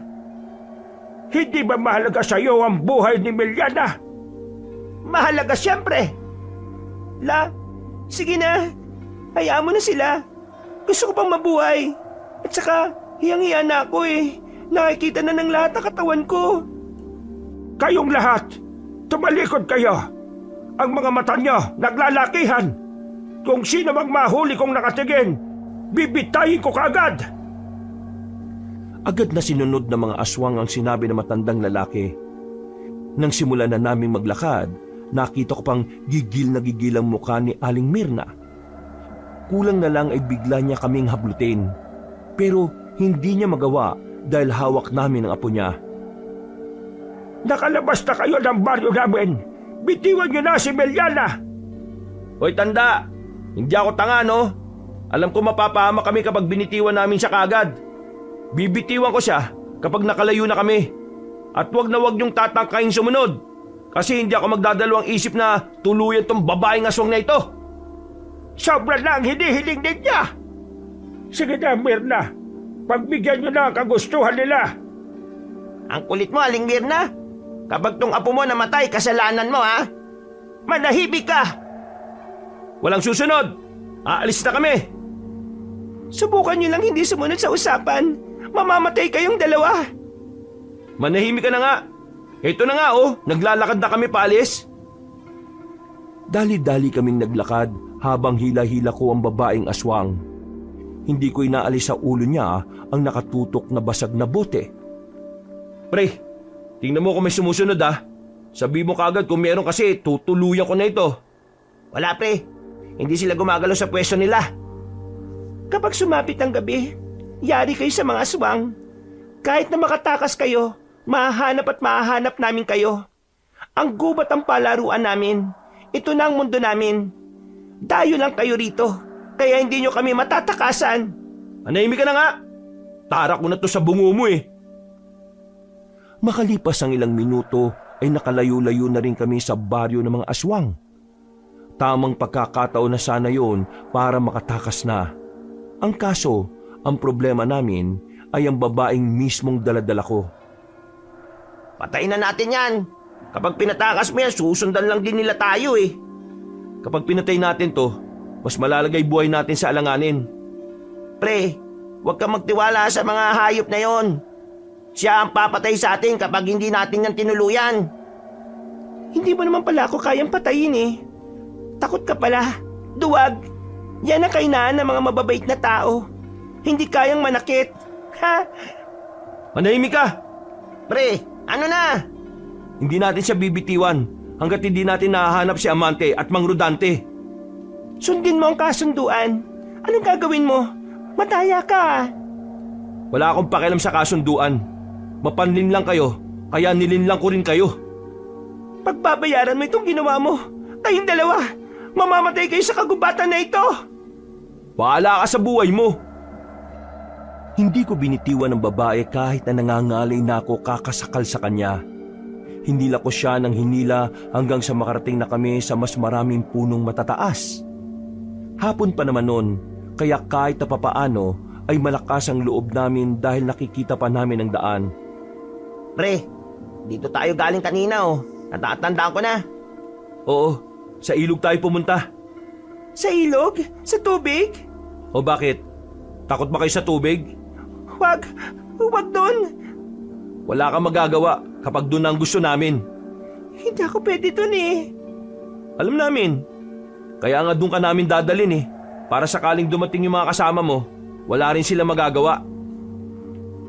Mas binilisan pa namin ang paglalakad namin hanggang sa makarating na nga kami sa ilog. Sinuntok ko na sa sikmura ang babae at saka iginapos namin sa puno ng nyog. Sa wakas, nakapagpahinga na rin ang braso ko noon. Napaupo na lang kami sa malaking bato at saka nagpahinga. Hindi mo rin pala kayang patayin yung aswang na yan eh. Tingnan mo oh. Tinakpan mo pa ng damit. Concern ka pa talaga sa salot na yan. Pre, kahit aswang yan, babae pa rin naman yan eh. At oo, hindi ko talaga kayang pumatay ng aswang na ganyan. Parang tao eh. Si Raulo, yung sinasabi mong parang tao, ang papatay sa atin kapag nakatakas yan dyan. Akin na nga yung basag na bote. Ako nang dededo dyan. Wag. Ang mahalaga ngayon, tatakas na tayo. Tara na, tumuwid na tayo. Kakayanin naman natin ang agos nitong ilog na to eh. Yung babaeng aswang nga, patay na natin. Salot yan eh. Magdudulot pa ng panganib sa atin yan. Ano pa naman? Oo na. Sige na, ikaw na bumira. Hindi ko kayang pumatay eh.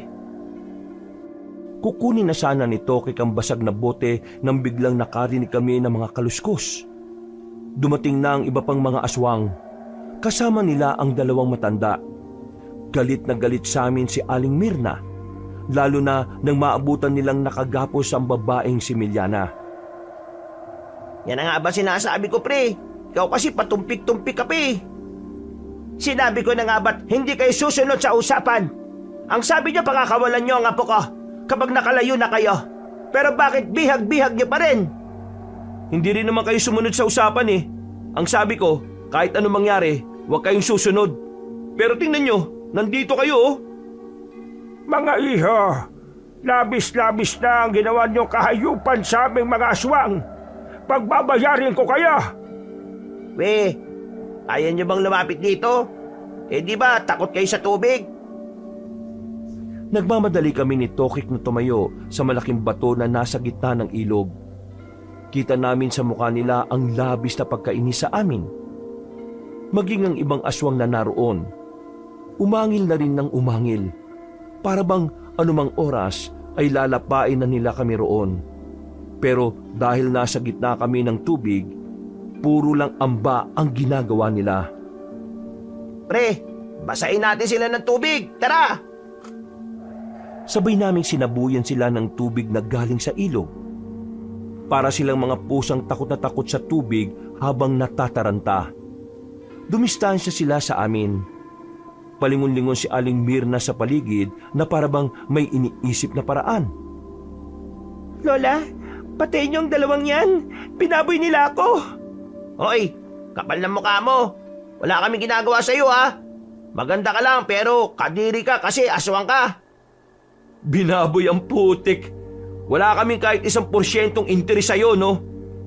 Mga kasama, palibutan niyo ang buong ilog. Ang iba sa kabila para hindi sila makatawid doon.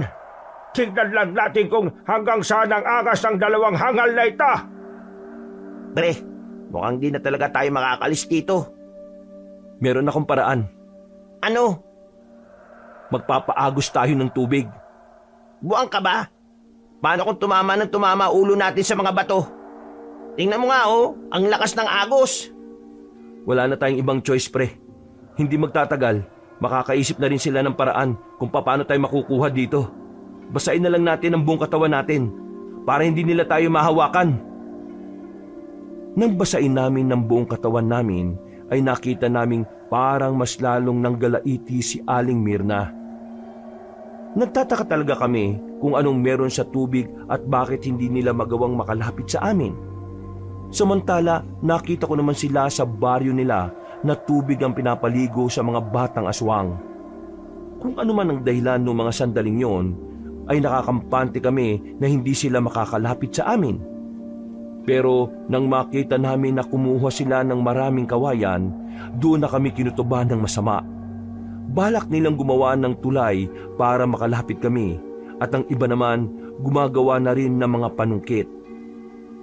Hindi namin kayo patatakasin. Hindi kayo makakalabas ng gubat ng buhay. Dito na kayo mamamatay.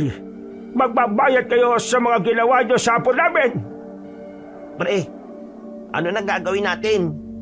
Gumawa na sila ng paraan. Wala na tayong choice. Magpaagos na tayo. Pre, mamamatay din tayo dyan eh. Kaysa naman malapa tayo ng aswang. Mas maganda nang mamatay dito sa tubig kaysa sa mga kamay nila. Sige, mamaalam na kayo sa isa't isa. Dahil mamaya, papanawan na kayong dalawa. Natutuliro na ang utak ko noong mga sandaling yon, Kabanong. Hindi ko na alam kung ano ang gagawin namin. Maya-maya lang, napansin na rin namin na naglalagay na nga sila ng tulay. Tatalo na sana ako sa tubig nang biglang nakita namin na bumulagta ang ibang aswang. Meron nang nakabaon na palaso sa dibdib na mga yon. Isa sa mga tinamaan ang babaeng maganda. Tumarak ang pana sa mismong noon nito. Habang si Aling Mirna at ang kapatid nitong matabang lalaki ay mabilis silang gumapang para makapagtago. Nabuhayan kami ng loob na makita namin si Amante at si Mang Rodante. Napasuntok kami sa hangin ni Tokek. Ayos! Saktong dating nilang dalawa! Nagpulasa na para mga pusang natataranta ang mga aswang. Wala silang nagawa. Nagtago lang sila sa kung saan-saan. Partida, si Amante at Mang Rodante lang ang dumating para iligtas kami. Miguel! Tokek! Tumuwid kayo rito! Saluhin niyo itong lubid oh! Nagagi sila ng makapal na lubid. Ginamit namin yon para makatawid kami ng hindi tinatangay ng agos. Ligtas kaming nakalagpas ng ilog. Nakahinga na rin kami ng maluwag. Mga walang iya kayo! Pagbabayaran niyo ang ginawa niyo kita! Hindi ba tayo tapos, mga tao? Hahanapin namin kayo! Hindi sila makakatuwid pansamantala, pero kailangan na nating umalis. Nagmamadali kaming maglakad noon, habang ang mga aswang naman ay sigaw lang ng sigaw at angil ng angil. Galit na galit sila sa amin. Nang makalayo na kami, ay tumigil na muna kami sa gilid ng mga puno para makapagpahinga. Lamig na lamig din kami noon dahil kalahati ng katawan namin ay nalublob sa tubig. Sinabi ko naman sa inyo na kahit na anong mangyari, huwag kayong aalis sa kinalalagyan nyo, di ba? Ano bang ginawa nyo? Lumayo kayo sa amin eh. Anong tingin mo gagawin namin? Malamang susundan namin kayo. Paano kung doon sa pinag-iwanan nyo sa amin may dumating na aswang? Wala namang dumating, di ba?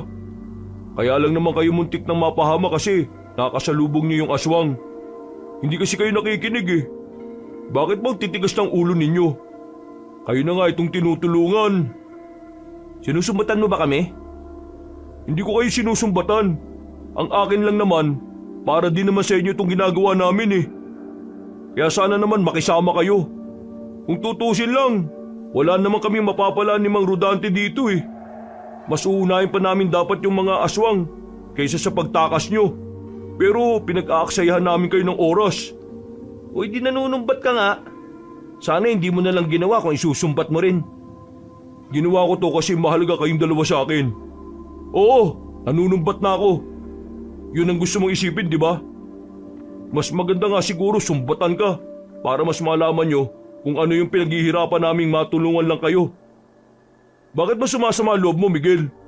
Ano bang masama sa sinabi ko na Sumunod lang kayo sa sinasabi ko para makaligtas kayo.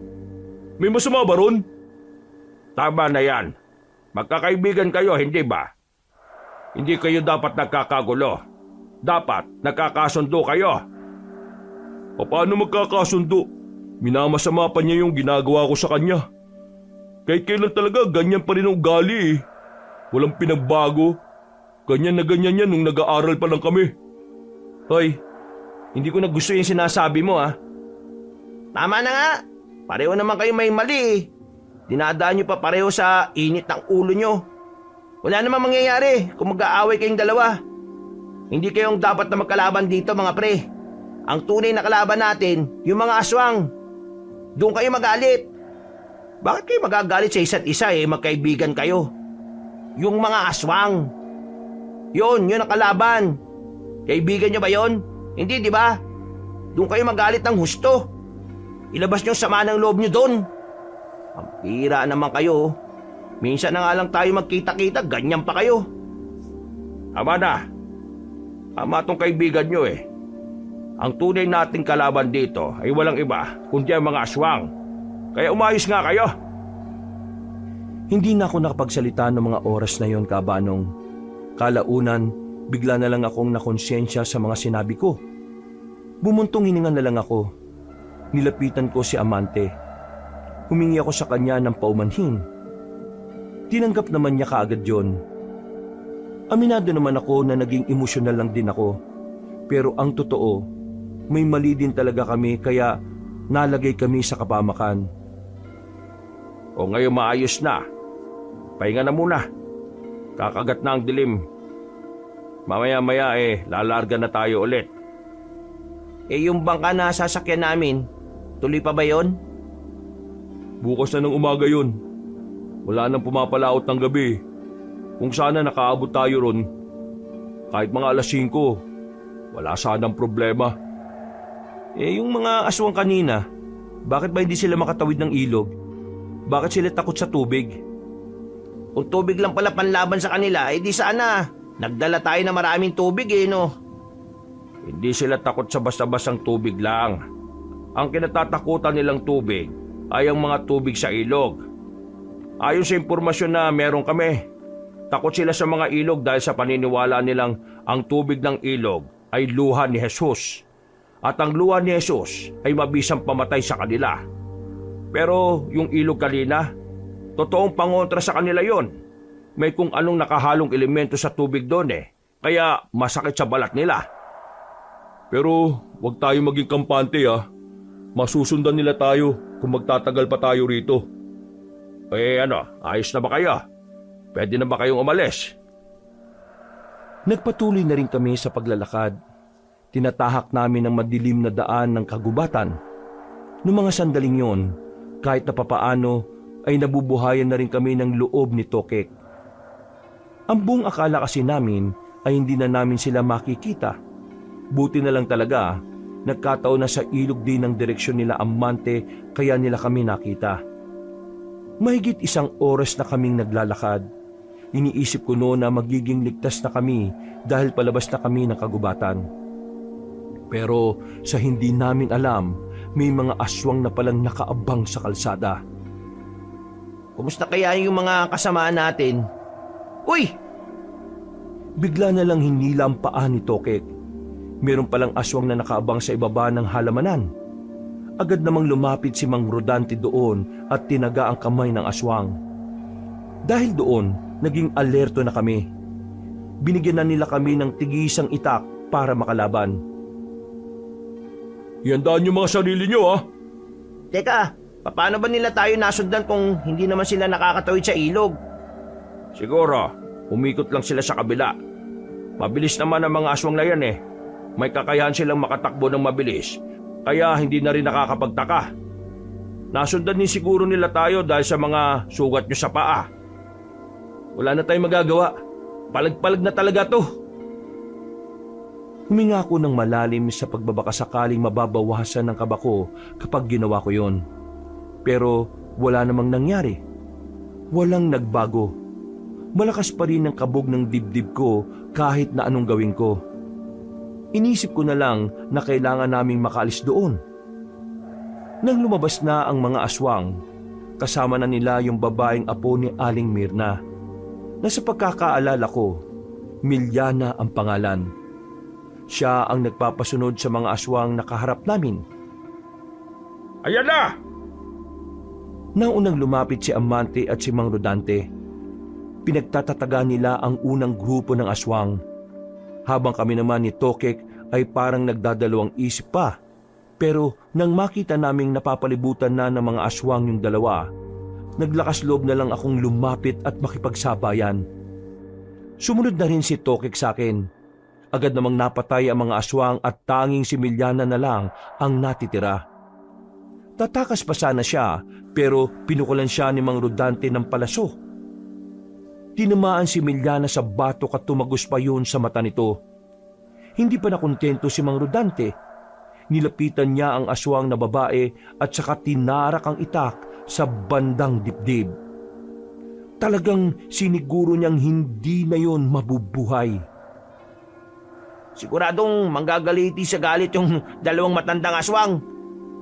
Mahal na mahal pa naman nila yung apo nilang yan. Kailangan natin maganda dahil mas magiging mabangi sila kapag nalaman nila to. Huwag kayong kakabahan ha. Hanggat kasama nyo kaming dalawa, walang mangyayari masama. Makikinig lang kayo sa lahat ng sinasabi namin. Amante, pagdikit-dikitin na ang mga ito. Sunugin na natin para hindi na nila mapakinabangan pa. Kailangan ba talagang sunugin ng mga bangkay nila? Di ba parang hindi na makatao yan? Ano ka ba? Hindi naman makatao yan eh. At saka kaya natin susunugin ang bangkay nila para mawalan na ng pagkakataon ng mga aswang na buhayin sila. Matapos naming ilahin para pagtabi-tabihin sa gilid ng kalsada ang mga bangkay nila, sinunog na yon ni Amante. Hindi na namin hinintay pang maubos ang apoy. Kinailangan na rin naming lisanin agad ang lugar. Meron kaming nadaanan na isang baryo. Normal na tao lang daw ang mga nasa loob ayon sa dalawa. Pumasok kami roon. Naghahanap kasi kami ng maaring arkilahin na sasakyan o tricycle. Nang sa ganon, madali kaming makabalik sa baryo nila Amante. Noong mga sandaling yun din, nakakaramdam na rin kami ng gutom. May pera ba kayo dyan? Nagugutom na kasi kami. Ginutom kami sa kakatakbo namin kanina. Sige, kumain na muna kayo. Doon, may kainan doon. Teka, paano tayo makakasiguro na baryo nga ito ng mga normal na tao? Huwag ka mag-alala. Alam namin ang mga palatandaan ng mga aswang. Tindahan ng lomi ang pinuntahan namin. Walang kanin pero sapat na ang dami ng in-order namin para mabusog kami. Binilisan lang namin ang kain namin. Pagkatapos ay naghanap na rin kami ng sasakyan. Sa kakalibot namin sa baryo, naramdaman na lang namin na meron na palang mga sumusunod sa amin. Kumilos lang kami ng normal. Hindi kami nagpahalata sa kanila. Pumasok kami sa isang iskinita. Inabangan namin ang 3 lalaki na nakabuntot sa amin. Nasundan na naman tayo. Lintik na yan. Paano ba nakakasunod ng mga siraulong yan? Yung sugat nyo nga, dumudugo. Malakas ang pang-amoy nila dyan. Pahamak pala yung mga sugat natin, Tokek eh. Ayun na sila. Nanahimik na kami at saka nagtago sa dilim. Nang makalapit na sa amin ang 3 aswang, mabilis yung tinaga ni Amante at Mang Rodante. Tinamaan agad nila yon, pero nakatakas ang isa. Hinabol namin ang lalaki, pero dahil may mga nakakasalubong din kaming ibang tao, hindi na namin inabutan. Akala namin matagal pa bago makabalik ang mga aswang, pero ang hindi namin alam, nasa bungad lang pala ang mga yon. Parang alam na talaga nila na sa baryong yun kami pupunta. Marami sila. Teka, kakayanin ba natin ang mga yan? 4 lang tayo oh. Kung ayaw pa ninyong mamatay, magtago na lang kayo dyan. Kami na lang ni Amante ang bahala rito. Hindi, sasama ako. Ha? Sigurado ka ba, pre? Sawa na ako sa pagtatago eh. Siguro, oras naman para lumaban din ako. Ikaw, hindi ka ba lalaban? Kung lalaban ka, lalaban na rin ako. Kung ganun, edi sabayan nyo kami. Anong gagawin natin? Tutal, marami sila kaysa sa atin. Hindi natin sila lalabanan ng harapan. Unti-untiin lang natin sila. Lumipat lang kami ng pwesto. Hinintay lang namin na magsipasukan ng mga aswang sa baryo. Hindi nagtagal, natanaw na rin namin sila.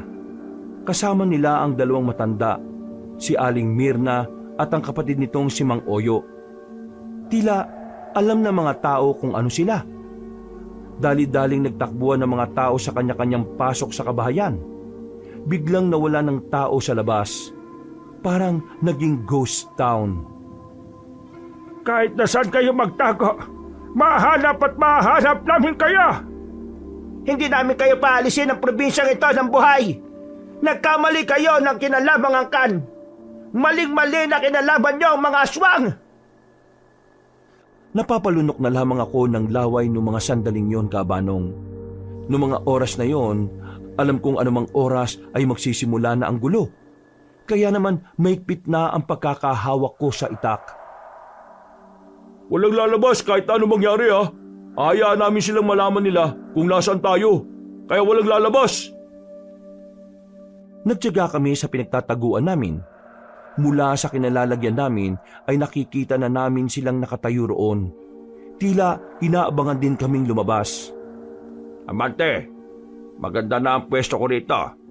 Isang bira ko lang ng palaso, patay na agad tong isang matandang lalaki na to. Yun ang pinuno nila, di ba? Ana, palag? Kapag ginawa niyo yan, malalaman na agad nila kung nasaan tayo. Pero malaking kawalan sa kanilang matandang yan. Kapag napatay kaagad natin yan panghihinaan na sila ng loob. Walang nagmamando sa kanila.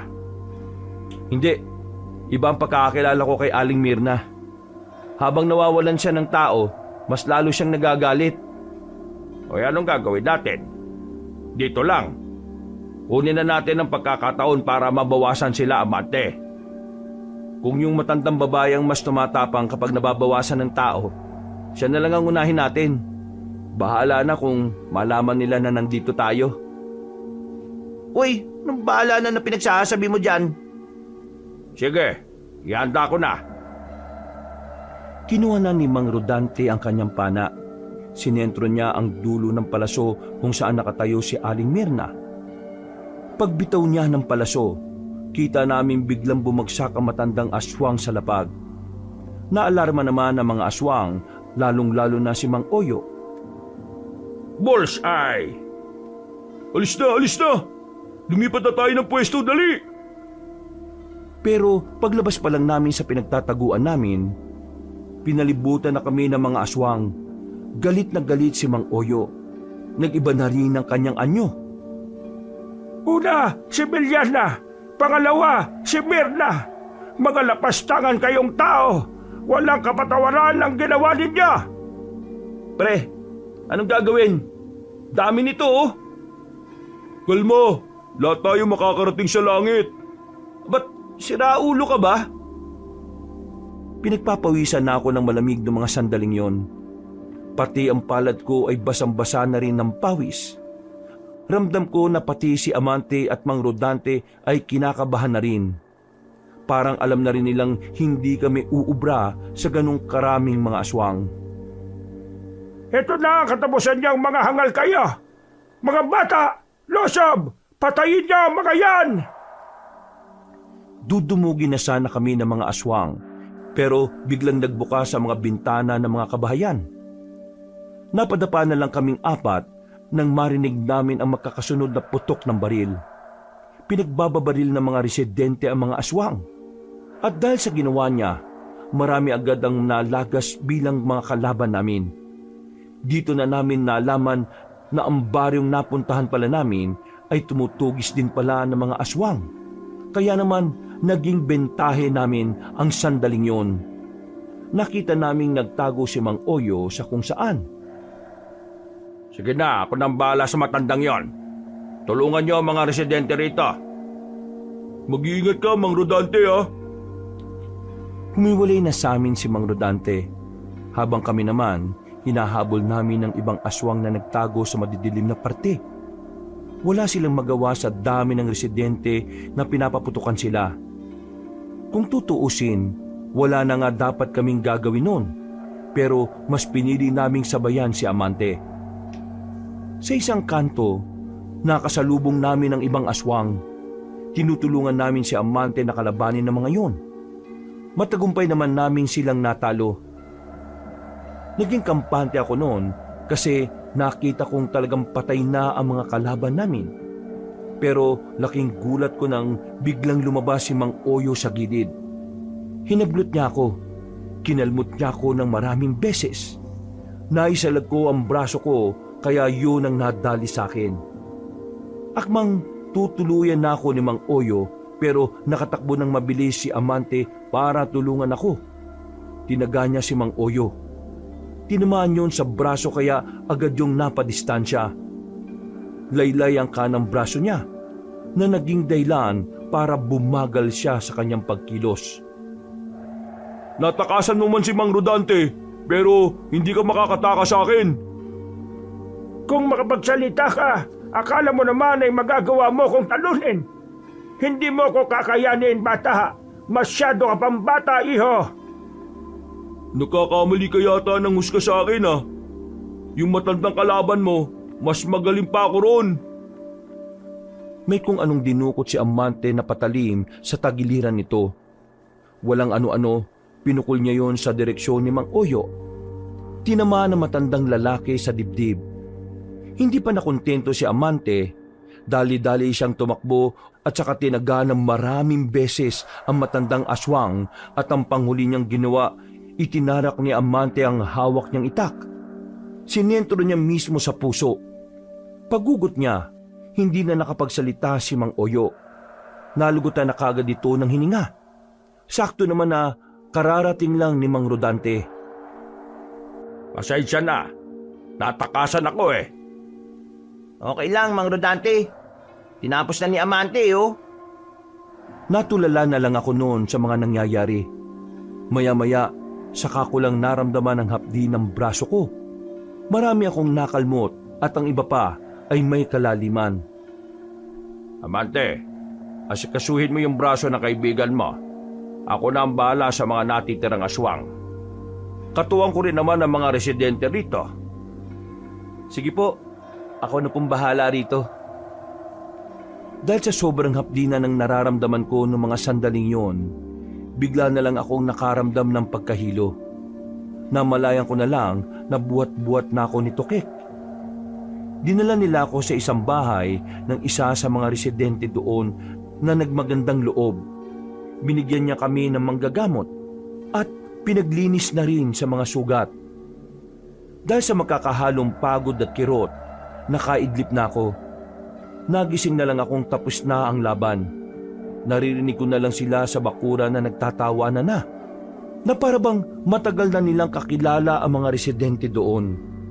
Ganun pa man, naging masaya na lang din ako dahil sa wakas natalo na ang puwersa ng mga aswang. Gising na pala ang pasyente.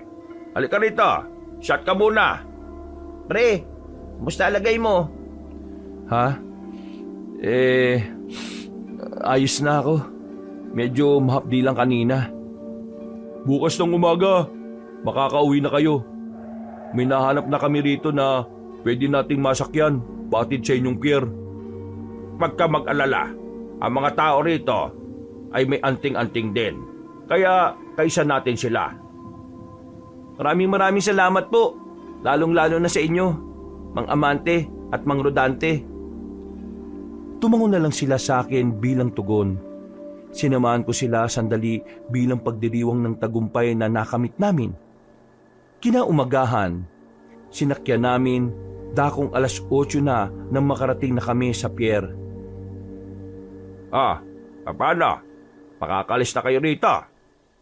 Hindi ko alam kung paano namin kayo pasasalamatan. Makakabawi rin kami sa inyo balang araw, lalo na sa iyo, Amante. Hindi na kailangan. Basta ang mahalaga naman sa akin, ligtas kayong nakakauwi buong pamilya ninyo.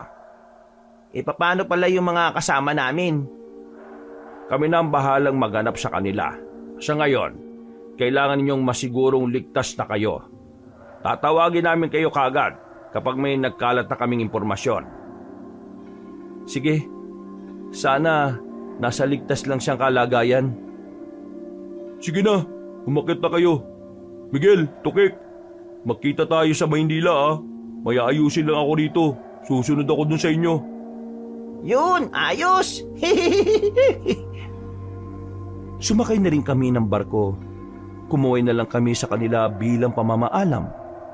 Nakauwi naman kami ng ligtas sa Maynila. Ang mga kasama namin ay nakabalik din ng ayos. Yun nga lang, yung kasamahan naming babae ay naputulan pala talaga ng kamay. Ang kwento nila sa amin, dahil yon sa umataking baboy ramo sa kanila. Ligtas naman na siya. At kahit na gano'n ang nangyari, wala namang nagsisihan. Tinanggap na lang namin na yun ay pangit na parte ng buhay hiker namin. Makalipas ang 1 linggo, nakita namin si Amante sa Maynila. Muli, nagsimula ang pagkakaibigan namin. Sa Maynila na rin nanirahan si Amante. Mula noon, naging buo na rin ang pagkakaibigan namin at namuhay kami ng masaya at mapayapa at nangakong kahit na kailan, hindi na maghihiwa-hiwalay pa. Mga kabangers, mga kayanggaw, kabanong puli. Naku, maraming salamat po sa pakikinig dito sa bagong kwento natin ha. Kung medyo nabitin kayo, sana po'y bisitahin nyo rin yung isang channel po natin, yung Pamela Clamil. Mga magagandang kwento rin po ang ihatid natin doon. Narrator po ako doon as Lolo Pael at madalas as Kabanong. At sana po wag nyo kalimutan din pong pindutin yung subscribe button ha, kasi kokonti lang po yung nagsusubscribe pa doon eh. Then syempre, wag nyo kalimutan mag-like at mag-comment. I-comment nyo po kung isang lugar kayo ha, para nababati ko po yung mga kalugar ninyo. Tatanungin kong malaking utang na loob at malaking suporta po pag ginawa nyo po yon. Hanggang sa susunod na kwento. Wakas!